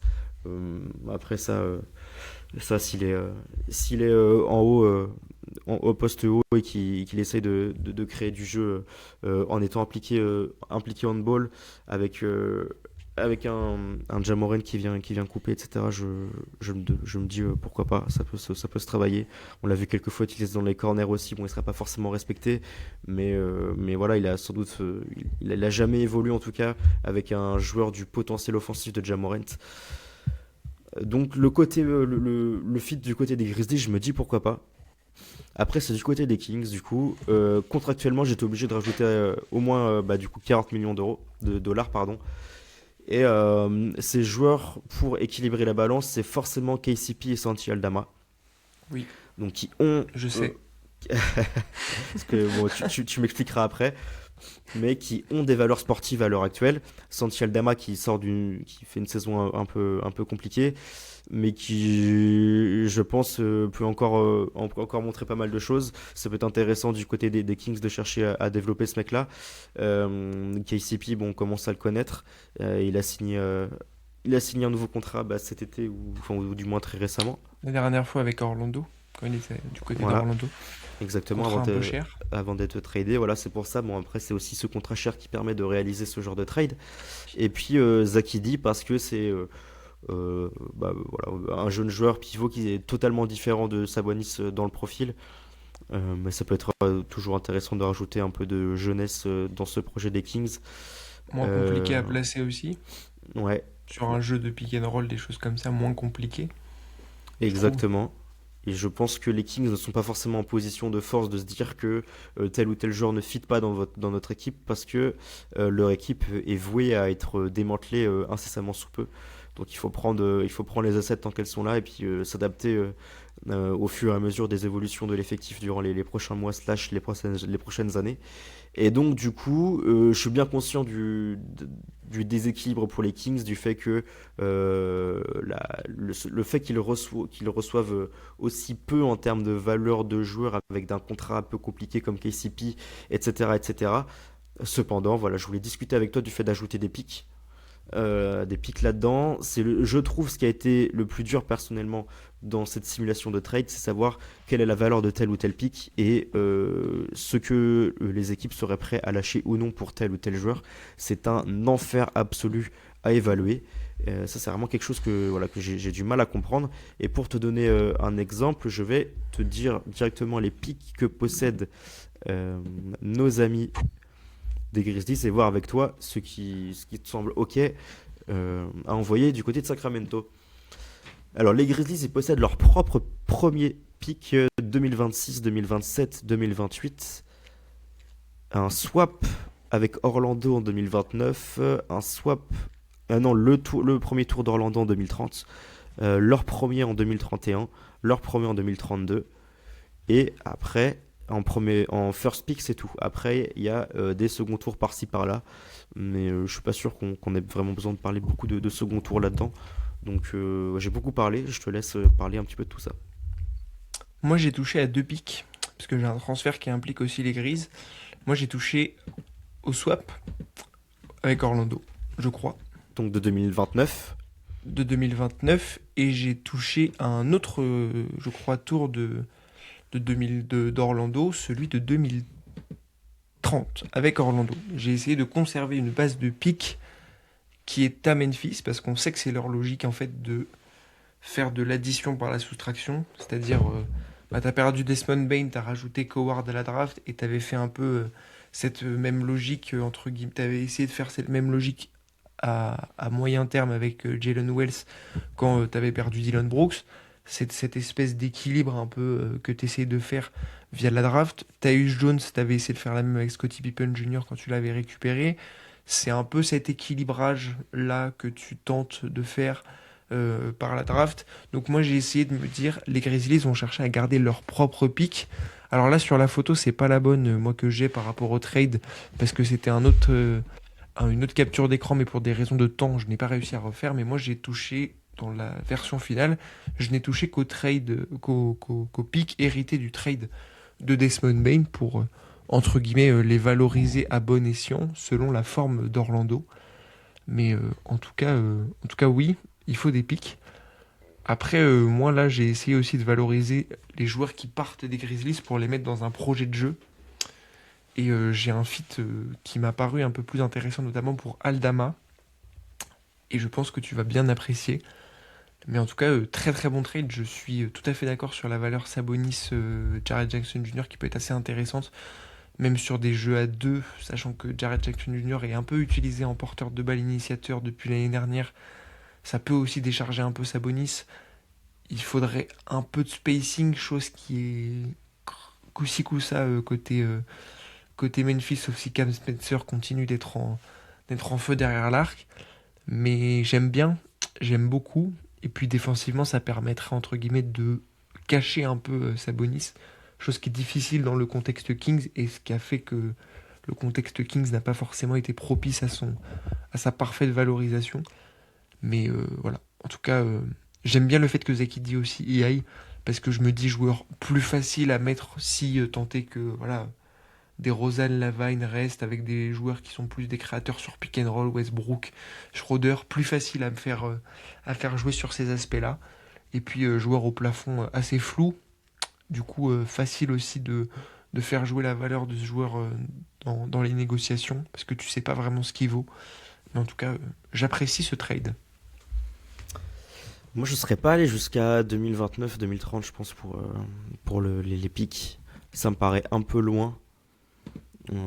Surtout que avec ce trade-là, Memphis aurait vocation à être performant assez rapidement. Donc, tant qu'à faire, pourquoi pas envoyer un trade assez récent qui aurait peut-être un peu moins de valeur du coup. Mais étant donné que je pense que la nécessité de jeunes joueurs risque d'arriver très vite, avec une reconstruction qui j'espère arrivera aussi vite du côté des Kings. Donc ouais, j'aurais sans doute pris peut-être celui de 2026, 2027 ou 2028. Enfin voilà, du moins un des plus récents. Mais voilà, on se rejoint sur la nécessité d'avoir un pic en plus à rajouter à ce trade-là. Je te laisse partir vers ton quatrième choix, vers ta quatrième idée. Qu'est-ce que tu vas nous proposer? Mais écoute, je vais rester avec nos amis des Grizzlies. Et c'est ce que je te disais par rapport au projet de jeu. Que dans mon idée, Santi Aldama, dans le projet de jeu d'une certaine équipe, et pourquoi pas. Il est là, le trade pour mon gros joueur, Lauri Markkanen. Alors la base est similaire à la tienne, Caldwell Pope, Santi Aldama, ça a tout de la mauvaise idée. La surchauffe de Markkanen au niveau du point par match allié à son efficacité plus que moyenne, ça a tout de la mauvaise idée pour Memphis. Mais pourquoi je le fais? Parce que je me dis que le système Grizzlies pour Markkanen, ça doit lui aller dans le projet de jeu. Je dis pas qu'il y a des ressemblances avec le Jazz, mais je dis qu'il y a des points de passage qui sont un peu similaires, que ce soit dans la circulation de balles, le fait qu'il y ait assez peu de pick and roll et en même temps un jeu comment, une capacité à le faire, à le responsabiliser. On en a discuté aussi entre guillemets sur notre conversation que Markkanen est un joueur qui est capable de pousser la pace, que ce soit sur du pull-up en sortie de contre-attaque par un porteur de balle. On a vu beaucoup de séquences où Keyonte George croise sa course pour rejouer intérieur avec Markkanen qui exécute à 3 points. C'est un très bon contre-attaquant, c'est un joueur qui est très fluide, donc dans un système avec potentiellement un spacing intéressant avec Jarek Jackson Jr., Cedric Howard qui est fort, qui est bon à 3 points, les Spencer ou Scottie Pippen Jr. Voilà. Moi j'aime bien. Après, c'est pas entre guillemets très dans la cohérence de ce que tu avais dit en début d'épisode sur le management des Grizzlies, mais si tu veux ne pas te retrouver en position très faible face à un Ja Morant qui semble avoir décidé de prendre en main son destin autre que de le mettre entre les mains de celui de sa franchise, et côté Jazz, bah j'aime bien. J'aime bien parce que déjà Aldama, potentiellement utilisé en 5 slash initiateur de jeu, comme ce que fait Nurkic, comme ce que fait Aldama, comme ce que fait Filipowski, comme ce qu'a fait Kessler, bah, un joueur de l'intelligence et du QI basket d'Aldama, bah, moi je veux bien. Jalen Wells pour la valeur jeunesse. Toi t'as mis Zakidi, je serais pas friable, mais je me dis que Jalen Wells, ça peut être un joueur qui est intéressant si tu veux à un moment maximiser ou capitaliser sur la valeur de la très bonne saison de Keyonte George. Un backcourt Isaiah Collier Jalen Wells me paraît un peu plus équilibré qu'un backcourt Isaiah Collier Keyonte George. Ou Keyonte George Jalen Wells, ça me paraît un peu plus équilibré. Et KCP est évidemment un cap filler. Les pics ne sont pas les bons et je m'en excuse, mais du coup, comme je t'ai dit avant, ce sont des pics qui touchent au swap avec Orlando. Mais évidemment, je n'ai pas fait de retour, mais je te rejoins sur le fait que ça serait plus des pics récents par rapport aux Grizzlies. Mais en même temps, le Jazz, vu la temporalité du projet, ils seront peut-être un petit peu moins enclins à aller chercher un côté récent au niveau des pics de draft. Mais en tout cas, voilà ce que je te propose pour Lauri Markkanen. Et je pose aussi une petite, euh, une petite mention sur un potentiel tall ball assez important. Avec Ja Morant, Cedric Howard en 2, Markkanen en 3 et Jared Johnson Jr. Zakidi, qui permettrait aussi de réduire un peu les responsabilités de comment de Cedric Howard, qui a peut-être aussi cette tendance-là à être un peu surresponsabilisé. Mais en tout cas, voilà ce que je te propose pour notre ami finlandais. Alors ça devait forcément arriver, hein, mais ça fait quand même 2 fois qu'on a la même mécanique de trade. Il y a juste un joueur qui change à chaque fois. Ayodu Sunmu pour le premier et puis Lauri Markkanen ici. Donc ouais, forcément je trouve ça intéressant. J'avais pas pensé à voir Markkanen aux Grizzlies. Et moi c'est surtout la contrepartie que je trouve intéressante pour le Jazz. de s'en sortir avec Aldama, Wells, KCP. Et je pense qu'il y a un tour de draft en trop, j'en enlèverai un. Oui, peut-être. J'en mettrai un seul max. Et c'est Mais c'est peut-être une question sur laquelle je te lance. Nos joueurs sont différents, mais en même temps dans des situations un peu trop gros contrat par rapport à la valeur, difficile à placer dans un contexte vraiment compétitif, même si Sabonis a eu l'occasion. Comment tu valorises un joueur comme ça, qui en plus Markkanen n'a que été dans des contextes pourris et a performé dans des contextes discutables, même si pour moi il y a plus de comment il y a plus d'assurance parce que j'ai vu quand même Markkanen dans des projets de jeu plus fonctionnels que Sabonis. Du coup, je me pose la question. ouais, ouais, c'est vrai que là, ce serait un petit peu un trade au maximum de ce que peut obtenir le Jazz, je pense. Mm. Mais je pense que tout le monde pourrait s'en sortir gagnant quand même. Surtout certains joueurs, donc Jalen Wentz et Aldama. Aldama, Ouais. Aldama, Ah, moi, c'est mon rêve de le voir comme ça, à faire les skip passes de Nurkic. Moi, je préfère voir Aldama, hein. ouais, Aldama, ça peut être vraiment cool. Après, ce serait quand même bien que les Jazz se mettent à gagner des matchs de manière un peu plus régulière, quand même, au bout de 3-4 ans, quoi. C'est pas je pense pas que ce soit ce trade qui va leur permettre d'avancer un peu plus dans leur projet. En même temps, le contrat de Markkanen les bloque aussi Ouais, dans c'est le ça, c'est ça. dans leur avancée. Ouais, il y a beaucoup d'interrogations. En tout cas, ouais. En tout cas, je serais très friand d'avoir un très bon joueur qui rejoindrait les Grizzlies, que ce soit Sabonis ou que ce soit Mark Cannon. Euh, toute, euh, Pour essayer de toute maximiser la réflexion, fenêtre. voilà, c'est ça, toute réflexion autour de leur contrat mise de côté. Voilà, rajouter, essayer d'optimiser pardon, ces joueurs-là qui sont le Jaren Jackson Jr., Ja Morant, l'excellent Cedric Howard pour le moment. Je sais que tu l'adores, donc j'aimerais beaucoup. Après, c'est vrai que pour faire une petite aparté sur les Grizzlies, on se rapproche de plus en plus du retour de Ty Jerome et Scottie Pippen Jr. Donc à voir ce que ça va réellement donner. Mais À voir aussi comment, comment il gère les temps de jeu. C'est un souci, mais aussi il arrive à tirer des bonnes choses de Vince Williams Jr. Il arrive à tirer des bonnes choses de plein de joueurs. J'avais aussi hésité à mettre JJ Jackson dans le trade, qui était un espèce de plafond. Enfin, on avait du mal à évaluer son plafond. Beaucoup de gens le voyaient assez haut. Donc j'avais hésité à l'envoyer au Jazz, pourquoi pas. Mais je me suis dit que ça faisait beaucoup de forward scorers au Jazz entre voilà enfin beaucoup de forward à potentiel entre Tyler Hendricks, Cody Williams, Sensabo, Ace Bailey. Ça aurait peut-être fait un peu beaucoup et pas vraiment de pertinence. Là où Jalen Wells c'est plus un 2-3 qu'un 3-4 comme les autres. Mais en tout cas, voilà. ouais.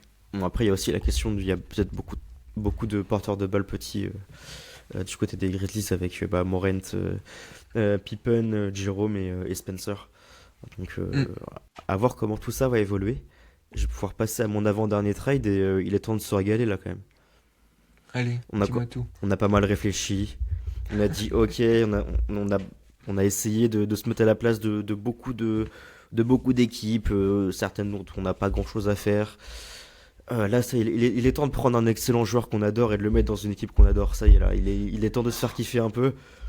Il n'y a que Donc, toi qui l'adore, hein. donc, Enfin, c'est, moi je l'aime bien, hein, mais donc, donc c'est je te parti. laisse dans ton. C'est parti. Allez, il est temps Tout de ça pour parler. nous placer un joueur avec des takes douteuses. Il est temps de nous parler de Michael Porter Jr. qui filerait du côté de Détroit. Michael Porter Jr. arriverait à Détroit en échange de Tobias Harris, Ron Holland. Ça, par contre, c'est bien. J'aime bien Ron Holland, honnête. Voilà, je te le dis Euh, d'avance, ça c'est cool. Parfait. J'ai mis le premier tour de cette année de Détroit et j'ai mis ensuite deux seconds tours. Hmm, c'est bien. Euh, Est-ce que là, comme ça, tu as un avis qui te saute aux yeux? Je pense que c'est bien que tu aies mis le premier 2026 parce que je pense qu'il faut capitaliser sur la factuelle et assumée surchauffe, entre guillemets, de, de Détroit, qui fait une saison au-dessus du lot, mais qui sera peut-être amené à évoluer au fur et à mesure de l'avancée du projet. Donc moi je trouve ça très pertinent parce que quitte à avoir un pic de draft, un premier pic de draft que tu lâches, qu'il soit le plus bas possible parce que tu as fait la meilleure saison possible qui soit, moi je pense que c'est une très bonne idée. Ouais, j'avais quelques interrogations du coup sur l'intérêt vraiment des Nets de faire ça. J'avais pas mal d'hésitations sur le joueur à relier à Tobias Harris.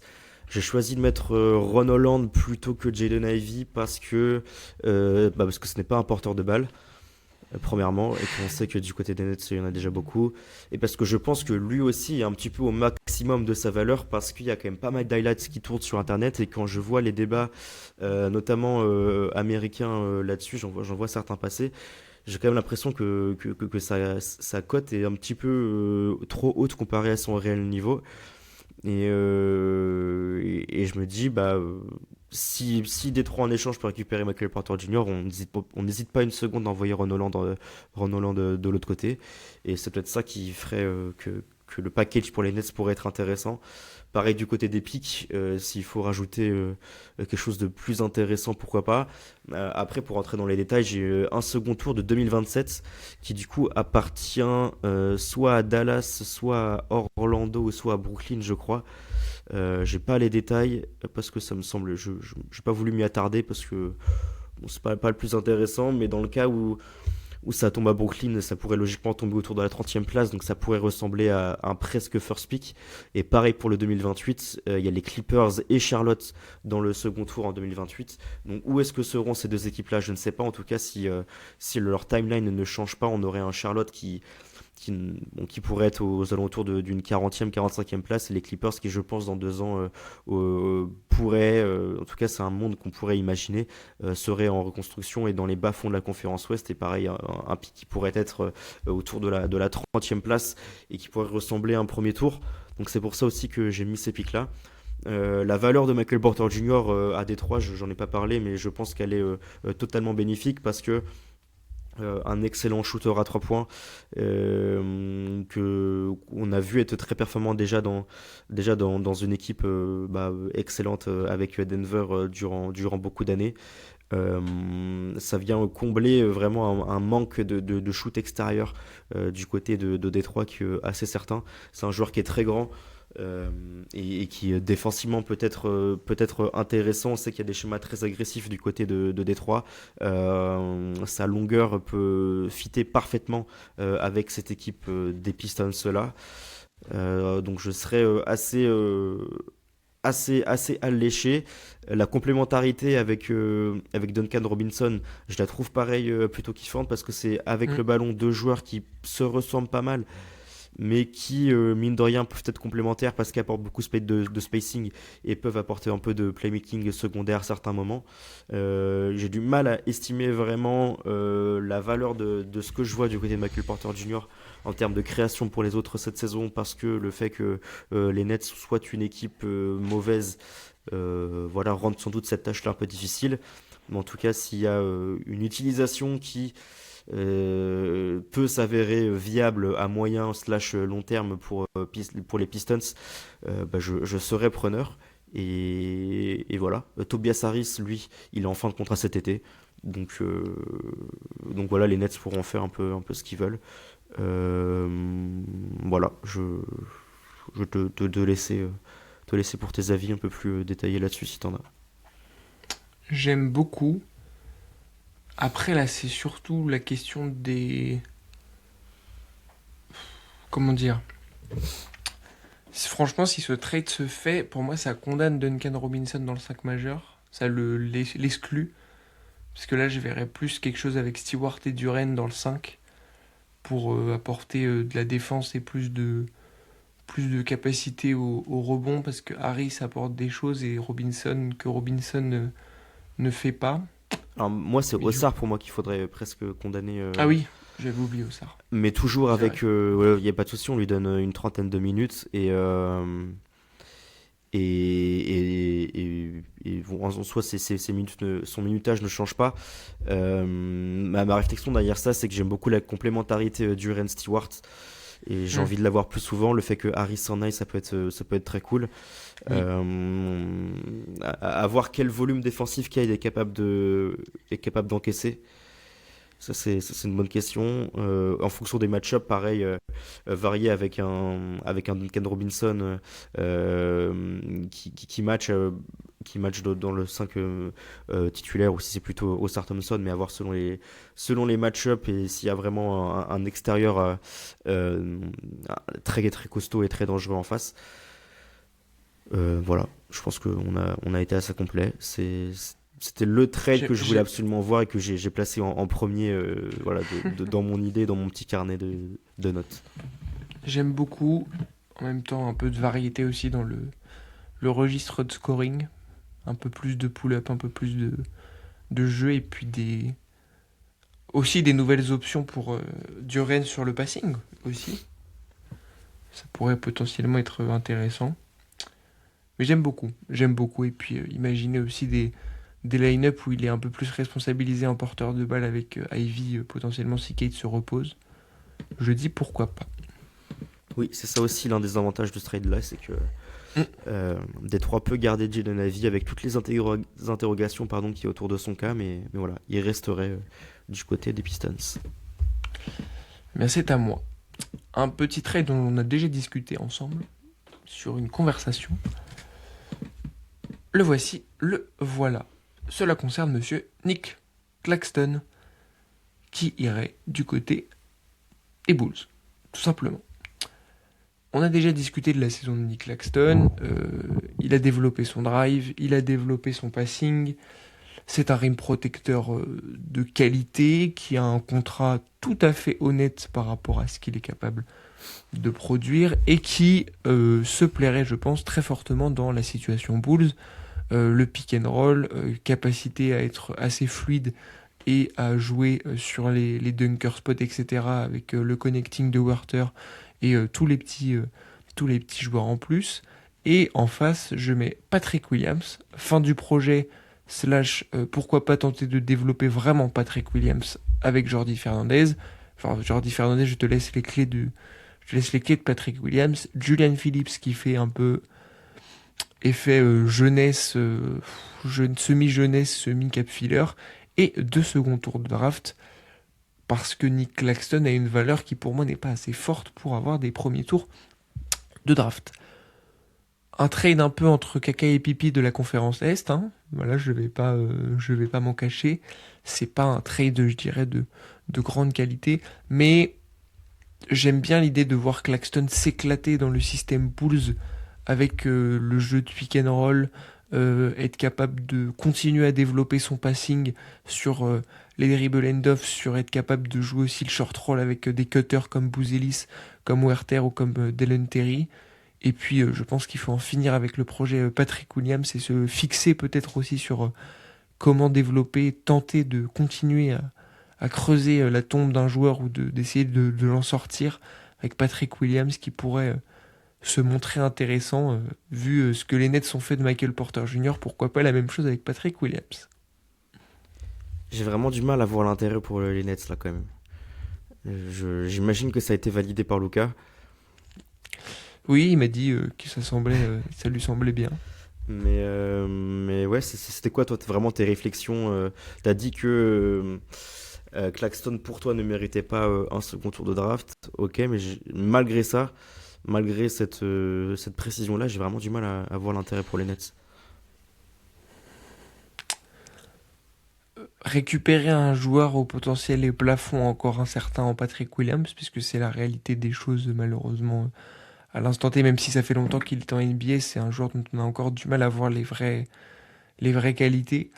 Julian Phillips, c'était pas forcément le joueur que j'avais envie de mettre en premier, mais en fait les Bulls, à part Bouzelis, ils n'ont pas un joueur de talent capable d'être vraiment intéressant. J'ai pensé à Trey Jones aussi, mais c'est un porteur de balle et dans les réflexions autour des Nets, c'est compliqué de rajouter des porteurs de balle. Ça peut valoir un premier tour de draft si c'est que ça le trade, je pense. J'ai hésité, mais je me dis en même temps, les Nets ne sont pas forcément non plus en position de force sur Claxton parce qu'il tarde un peu. Donc voilà, évidemment, je comprends tes doutes. C'est un trade un peu obscur qui est une base où Patrick Williams serait la contrepartie, mais je pense qu'il faudrait peut-être y agréger des pics. Ouais, j'ai sans doute une valeur un peu plus élevée que toi sur Nick Claxton parce que il peut te changer la structure de ta défense quand même. Hmm. Pas non plus au fait que ce soit un top 5 défenseur intérieur de la ligue, mais il est capable de tout faire quand même défensivement. En termes de switch, moi je le trouve vraiment vraiment très très bon. Il est vraiment super mobile et la valeur de ce type de mec-là pourrait être vraiment vraiment top et c'est pour ça que le fit avec les Lakers serait vraiment vraiment incroyable, offensivement comme défensivement. Après, les Lakers n'ont pas forcément la marge de manœuvre ou les choix de draft comme de joueurs assez intéressants pour les Nets. Mais je serais surpris que les Nets n'arrivent pas à tirer mieux de Nick Claxton, pardon. Après c'est sûr que ouais, pour les Bulls, voilà, il faut le prendre tous les jours. Surtout que ouais, qu'importe où va le projet des Bulls, si tu as besoin d'évoluer dans un sens ou dans l'autre, tu pourras le retrader derrière. Je pense que Claxton aura toujours une valeur assez certaine pour des équipes compétitives. Euh, donc, euh, donc voilà, ouais, je pense que j'enlèverai un second tour de draft et j'en rajouterai un premier. Et voilà. Pas de souci. C'était un trade dont on avait déjà discuté, que j'imageais déjà, on va dire, je l'imageais dans les Bulls compétitifs, donc peut-être que maintenant je l'image un peu moins, mais en tout cas, voilà ce qu'il en est pour la conclusion de ces trades. Je te laisse en terminer. Mais j'ai bien aimé le fait qu'on ait essayé de sauver les Nets pour la fin. On a gardé ça pour terminer. Euh, Moi, je termine, je crois, avec mon trade préféré et à la fois celui sur lequel j'ai plus d'incertitude sur la réalité de ce dernier. Euh, Je t'écoute. ouais, alors faut juste que je le trouve parmi les Je 20 stoppe 000 le écrans. partage aussi. Hop, où es-tu? Où es-tu? Tu es là. Ok. Alors, j'ai hâte d'avoir ton avis là-dessus. Je Alors, t'écoute. il s'agit d'un trade qui implique euh, Anthony Simons Ah oui, c'est vrai. et qui l'emmène du côté de Dallas. Alors là, Alors, je ne c'est vois pas le pas. bon. Là, Ouais, j'ai 20 000 j'ai le écrans. retour. Est-ce que c'est bon là? Toujours pas. Ok. Alors, je vais réessayer. Hop, hop, et du coup, ça doit être celui-ci.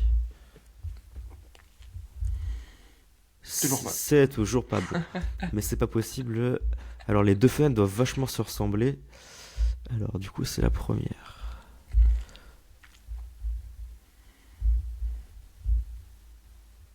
Non, c'est une blague. Mais c'est pas possible. Mais je choisis le bon. Mais il veut pas. Bon. Oh, le running gag.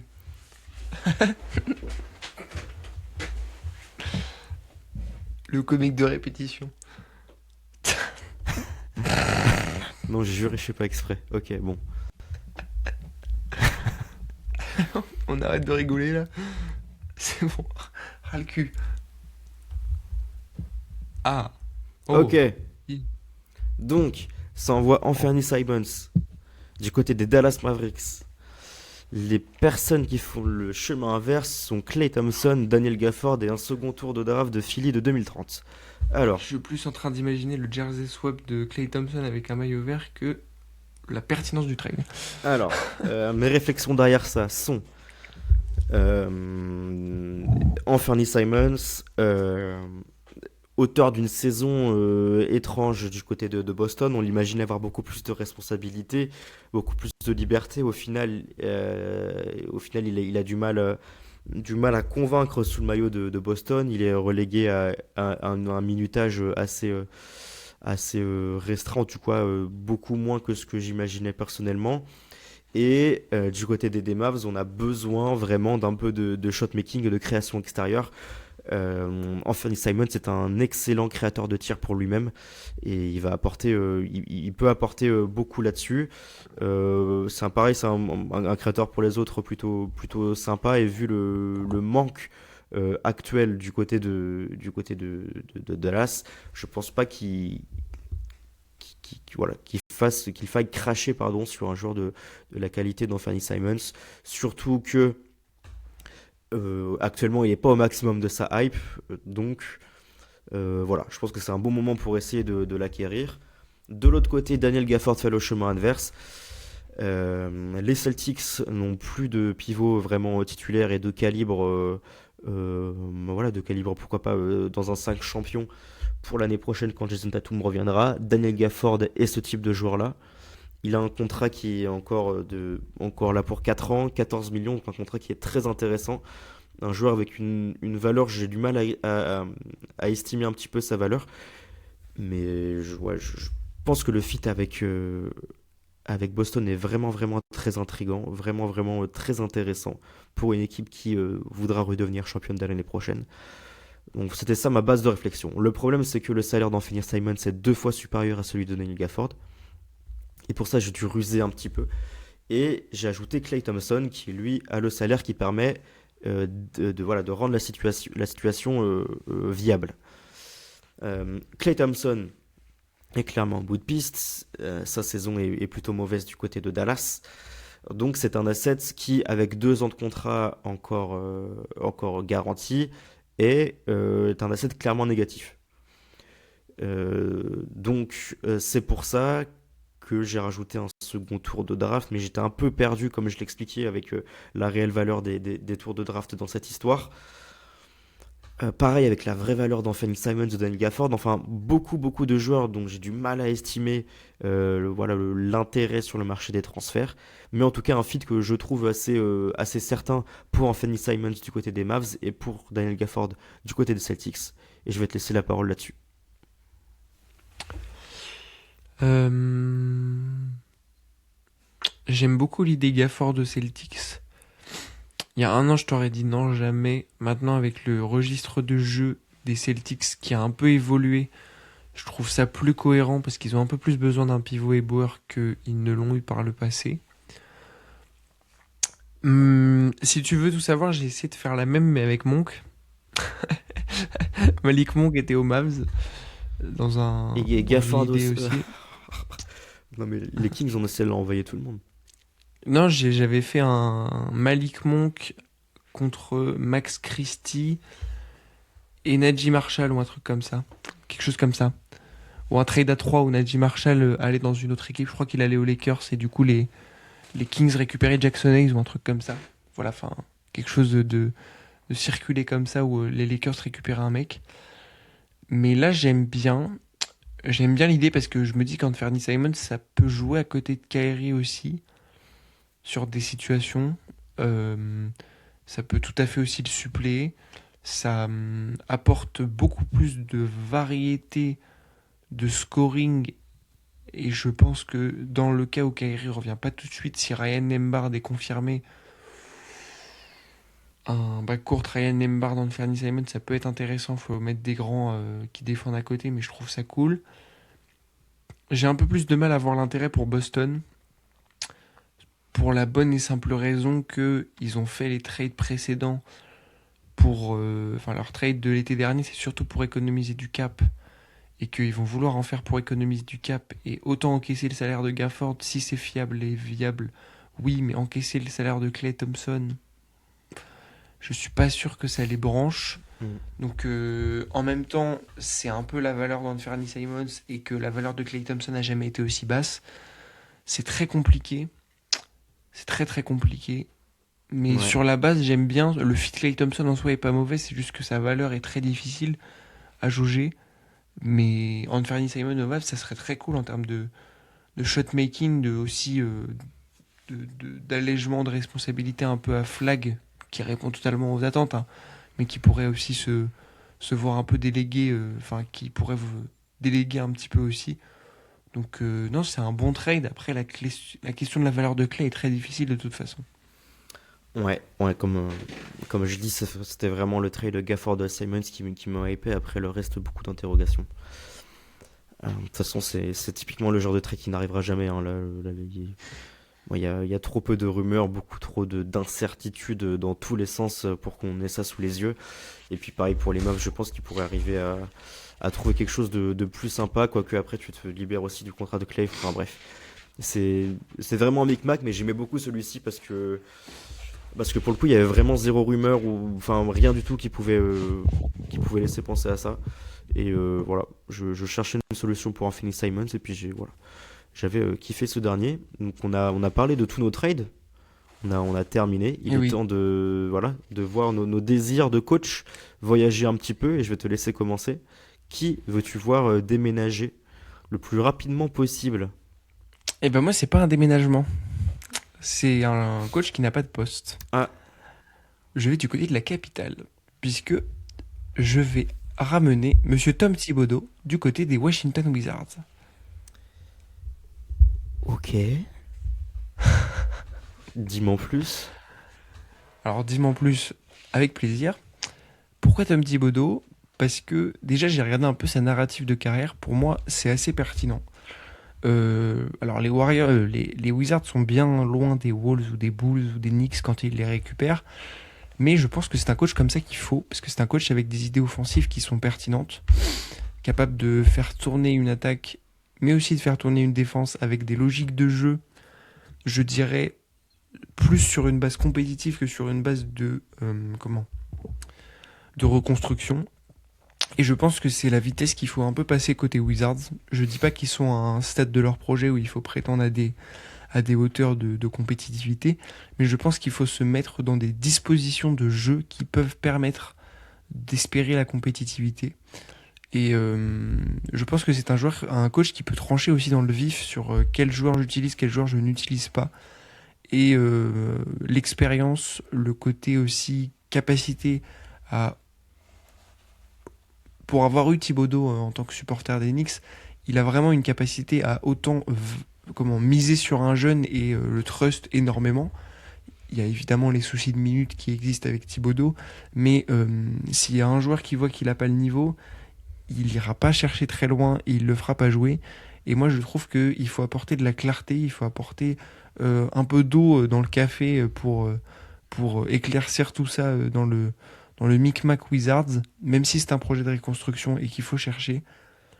Je me dis qu'un coach comme Tom Thibodeau, qui a pas des idées offensives intéressantes, mais qui a inintéressantes, pardon, pour l'avoir eu au Knicks, il a quand même été capable de faire tourner une attaque et une défense avec toutes les limites que ça avait, mais c'était aussi les limites de ce qu'il avait aussi en stock. Mais en tout cas, voilà. C'est pour le moins surprenant. Je ne m'attendais pas à ça. C'est vrai que c'est pas un feat qui saute aux yeux dit comme ça.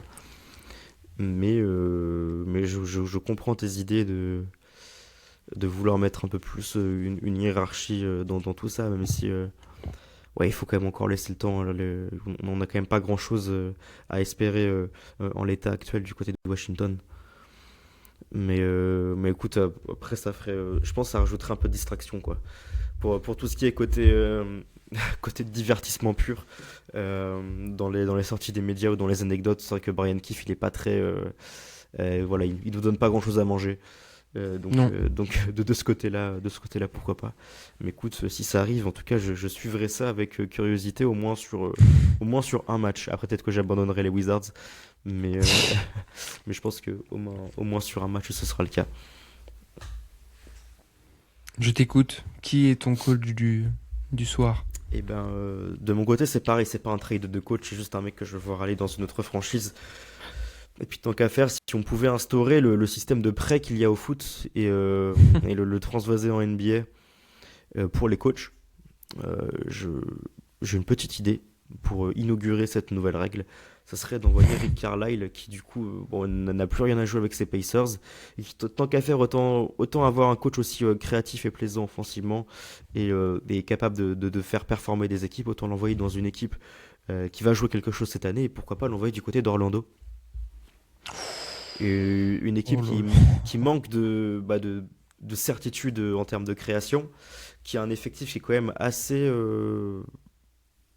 on va dire, assez profond, je trouve, avec des joueurs qui n'ont pas forcément beaucoup de temps de jeu comme Noah Penda ou Jet Howard, mais qui, je trouve, quand ils sont sur le parquet, montrent des choses très très cool, offensivement comme défensivement. Et donc, est-ce qu'on pourrait pas essayer de pousser la pace au maximum? Orlando joue de plus en plus vite par rapport aux années précédentes, avec la volonté d'avoir certains joueurs beaucoup plus drivers et agressifs, avec Anthony Black, avec Franz Wagner notamment. Et bah, pourquoi pas voilà, demander à Rick Carlisle de favoriser tout ça, de mettre un peu les pieds dans le plat. Voilà, avec une attaque léchée, variée et aussi ultra plaisante comme on a eu le droit avec les Placers de 2023-2025. Moi, je serais le premier client. Euh, voilà, d'avoir un Paolo Banchero beaucoup plus apte à jouer la transition et des jeux rapides pour faire parler ses qualités sur drive et ses provocations de faute. Aucun vraiment porteur de balle principal avec voilà, un jeu très rapide avec pas mal de spacing si on fait confiance à Wendell Carter Jr., un Desmond Bain qui retrouverait ses standards habituels. Je me mets un petit peu à rêver, voilà, mais c'était juste la petite réflexion du soir. Voilà, j'apprécierais beaucoup cette idée-là. Mais je ne peux que valider. Je ne peux que valider. Libérer Carlisle, libérer Rick, Bon, après, je libérer pense Rick. que ça pourrait redevenir intéressant dès l'année prochaine, à voir à quel niveau, mais voilà, Mm. on n'est pas non En plus tout cas, oui, dans une franchise abandonnée. j'aime beaucoup. J'aime beaucoup.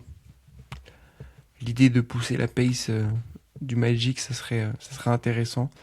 Faudrait vraiment un stretch 5, quoi. Parce que Wendell Carter Jr., il y a des petites fluctuations, même si cette année ça rentre. Ouais, bah, je C'est me fais la réflexion à chaque fois que je regarde Orlando, je crois, je me dis, ah, mais enfin, il met ses tirs et tout. Et je me mets à croire que je dois retomber que sur les bons matchs de Wendell Carter Jr., mais je vais regarder ça directement. Pour moi, il a des grosses fluctuations par saison, mais peut-être pas par Oui, bah oui, match. parce que l'année dernière, il était à Donc, à voir. 23%, Oui, mais bah, cette année, il a 43 par exemple. ouais, du coup, Donc, c'est un peu ouais. étonnant. Enfin, il faudrait peut-être plus de. Avec Vucevic.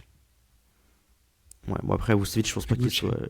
Je pense pas qu'il soit déjà monté à 43%, mais bon, Non, on c'est n'est que le clair. 16 décembre, donc on va rester bien sage sur les chiffres, même si ça donne juste la tendance de ce qu'on a vu pour le moment et qu'on ne cherche pas voilà, à voir des vérités générales à travers ces chiffres.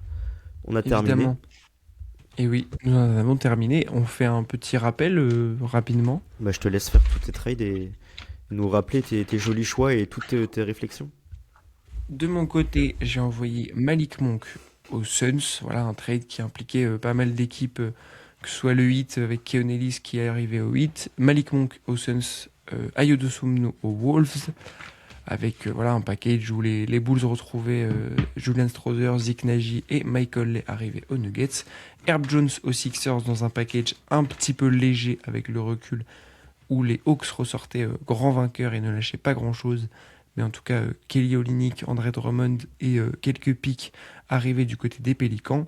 Markkanen pour les Grizzlies, avec Aldama, KCP, Jalen Wells et des pics qui arrivaient du côté du Jazz. Et Nick Claxton aux Bulls, un trade un petit peu bâclé, entre guillemets, puisque pas assez de pics et peut-être une sous-valorisation du profil. Mais en tout cas, le tout coaché par Tom Thibodeau, que j'aimerais bien voir arriver du côté des Wizards. Magnifique. De mon côté, j'ai envoyé Domantas Sabonis aux Grizzlies en échange d'un gros package composé de KCP, Santi Aldama, Zakidi et des tours de draft sur lesquels on n'était pas forcément d'accord. Je suis aussi allé envoyer MPG à Détroit en échange de Ron Holland, Tobias Harris et pareil, trois tours de draft assez variés. Je suis aussi allé libérer le soldat Keon Ellis pour l'envoyer aux côtés de Doug McDermott du côté des Minnesota Timberwolves en échange de Mister Rob Dillingham. Je suis aussi allé sonder la valeur de Daniel Gafford et Anthony Simons dans un échange autour de Klay Thompson et d'un tour de draft qui irait du côté de Boston. Et pour terminer, le blockbuster, en tout cas le superstar trade, puisqu'on en a fait finalement qu'un seul dans ce podcast, parce que mine de rien, il y avait la place avec toutes les rumeurs Ja Morant, Zion, Anthony Davis. Voilà, tu as fait honneur à ton côté vraiment purement Wister, en restant sur des joueurs de seconde zone et en n'allant pas chercher ces joueurs-là. Et c'est tout à ton honneur voilà, de rester fidèle au Oscar que tu as toujours été dans ce podcast. Et pour terminer, j'ai envoyé Yanis à Miami en échange de Kelly Ware, Kasparas Yakuchonis, Andrew Wiggins, Norman Powell, et la liste s'arrête là, puisque j'ai gardé le meilleur pour la fin. Et oui, une potentialité de voir Rick Carlisle coacher le Orlando Magic. Magnifique, magnifique. On va pouvoir passer à notre grande section, le grand moment, évidemment, un grand moment de culture. On se cultive avec la section des recommandations finales. Après s'être cassé la tête sur des trades et sur des éprônes, etc., on va maintenant se détendre avec la recommandation culturelle d'Enzo. Enzo, je t'écoute. Que nous donnes-tu à manger ce soir? Et bah, la question est merveilleusement bien posée, pardon, puisque c'est une recommandation 2 en 1. Alors, je garde ta question pour la fin, parce que je vais, hop, parler de ma première d'abord. C'est un podcast slash vidéo YouTube, un épisode de Zach en roue libre. Donc, pour ceux qui ne connaissent pas, Zach Nani est un streamer YouTuber qui célèbre, entre guillemets, enfin, toute proportion gardée pour ses interviews. Il interviewe toutes sortes de personnes et surtout beaucoup de sportifs, puisque c'est tout comme moi un fan de l'OL et qui est toujours très pertinent dans la qualité de ses invités, de ses questions, etc. Récemment, il y en a un invité qui est venu, c'est Monsieur Yaya Touré, faire un épisode de quasiment 2 heures et demie, je crois, où il est revenu sur toute sa carrière et qui était vraiment très intéressant parce que pour ceux qui suivent un peu le foot, Yaya Touré, c'est un mec qui a eu une trajectoire totalement, enfin c'est n'importe quoi. Il a commencé en Côte d'Ivoire, en Belgique, il allait se faire quasiment naturaliser par un mafieux ukrainien avant d'après devenir le meilleur joueur de Première Ligue. Enfin bref, c'est n'importe quoi. Et c'est un joueur vraiment, enfin un homme très intelligent avec une grande mémoire de foot, et on sent qu'il est passionné. Et j'adore ça, écouter des sportifs qui se sentent passionnés par ce qu'ils font et par ce qu'ils ont fait. Et puis surtout, pendant tout l'interview, il l'a appelé le grand Zach. Et voilà, juste ça, c'était génial. Et ce qui m'emmène du coup vers ma recommandation 2 en 1, c'est que Zach Nani est aussi le créateur d'une chaîne de fast-food de Msemen. Donc voilà, des sandwichs, je crois que c'est d'origine marocaine. Et figurez-vous que aujourd'hui, ou du moins dans les prochains jours, il a annoncé l'ouverture de la prochaine Casdalerie qui a lieu à Oh l'animal. à 7 stations de tram de chez moi, ok, à Nantes. Donc l'ouverture de la Casse d'Allery, je crois que c'est le quartier Bouffet. Voilà. Donc si je sais pas s'il y a un Nantais qui nous écoute, ça devrait arriver, je crois, début 2026. Je serai l'un des premiers clients à aller me rendre sur place et aller déguster ça. Donc voilà, petite recommandation culinaire. Tu m'as demandé qu'est-ce que j'avais à manger, bah voilà, des semaines que je n'ai pas encore goûté, mais voilà, j'ai très très hâte. Je recommande pour avoir goûté dans mon agglomération parisienne. C'est excellent. Et bah parfait, bah je t'en dirai des nouvelles. Et ben c'est à moi. Oui. On va faire une petite recommandation musicale avec un Colors. Colors qui fait de voilà un Colors, mais un Colors un peu particulier. Un Colors allemand. Waouh. Ich bin raus de SSIO. Très bien. 0% de compréhension, Oui. 0% de compréhension, 100% de kiff. Voilà. J'ai fait allemand depuis la sixième. Je n'ai pas un mot dans mon vocabulaire qui est resté. Ouais. C'est terrible. Et voilà. 0% de compréhension, 100% de vibe. C'est voilà, c'est monsieur et voilà, il est Si vous en êtes, si vous chemise. êtes amateur de book aussi, je vous conseille, parce que là, je Oui, vois la miniature, il y a un euh, book taillé vraiment au ciseau, limite avec une règle. voilà C'est formidable. une chemise en cœur. Voilà, magnifiquement, un peu type slip pyjama, qui me fait fortement plaisir. Donc je vous dis, si vous avez juste envie de vous faire une séance de sport slash vous réveiller avec des grosses basses et quelqu'un qui vous crie à la fois salam alaikum et à la fois une tirade allemande, n'hésitez pas. N'hésitez pas. Mais ma, Et ma voilà. vraie question, du coup, c'est comment est-ce que tu es tombé sur cette vidéo? Parce que Colors n'en est plus quand même au sommet de sa hype d'il y a quelques années, et surtout, elle cumule, entre guillemets, seulement 400 000 vues en 2 semaines. Merci TikTok. Ok, ouais. Merci TikTok.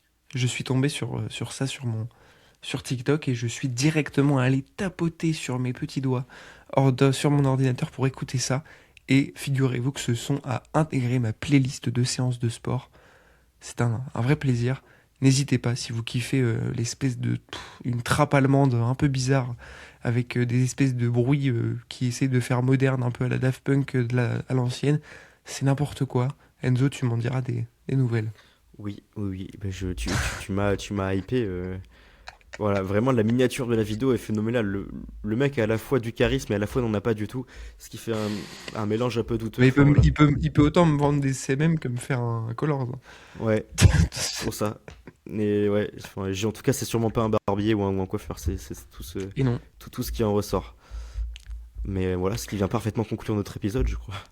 Et oui, voilà. Dans ma lignée, je me suis fait plaisir. En tout cas, merci Enzo, c'était très cool d'avoir réfléchi trade. On s'est un peu cassé la tête aujourd'hui. Ça change de notre début de saison qui était très posé. À part l'épisode all-time qui arrive, hein, évidemment, Ah on oui, vous oui, tease. il y a le temps. L'énorme, où il y a le temps. Il y a le temps. Envoyez beaucoup de force à Enzo. euh, et à mon ordinateur aussi. Vous aurez le temps de comprendre pourquoi. Mais en tout cas, Enzo, merci à toi. Est-ce que tu as un mot de la fin? Oui, normalement, si tout va bien, cet épisode sort le mercredi 17 décembre. Et dans moins d'une semaine, du coup, il y aurait notre plus gros podcast qui serait un tout nouveau concept avec beaucoup d'invités, très très cool, où Oscar a brillé très très fort. Mais on n'en dit pas plus, tenez-vous prêts sur les ondes du Draft Epic Podcast. Et oui. Mais écoutez, mesdames, messieurs, merci à tous de nous avoir écoutés. On ne le fait pas souvent, je le fais parce qu'il est tard et que j'y pense, mais voilà, les petites étoiles, les petits trucs comme ça, n'hésitez pas à interagir avec nous en commentaire sur YouTube et sur Spotify. Merci. L'année 2025 approche, merci d'avoir débuté l'année avec nous et de nous avoir écoutés. Enzo m'a dit qu'il y avait 13 personnes qui nous écoutaient. Merci à vous. 13, je sais pas la valeur de ce chiffre. Mais en tout cas, voilà. Mais merci à tous de nous avoir écoutés pour ce podcast et on se dit à la prochaine pour l'épisode All Time. On fait monter la hype et en tout cas, salut tout le monde. Ciao. C'est à moi de raccrocher. Magnifique.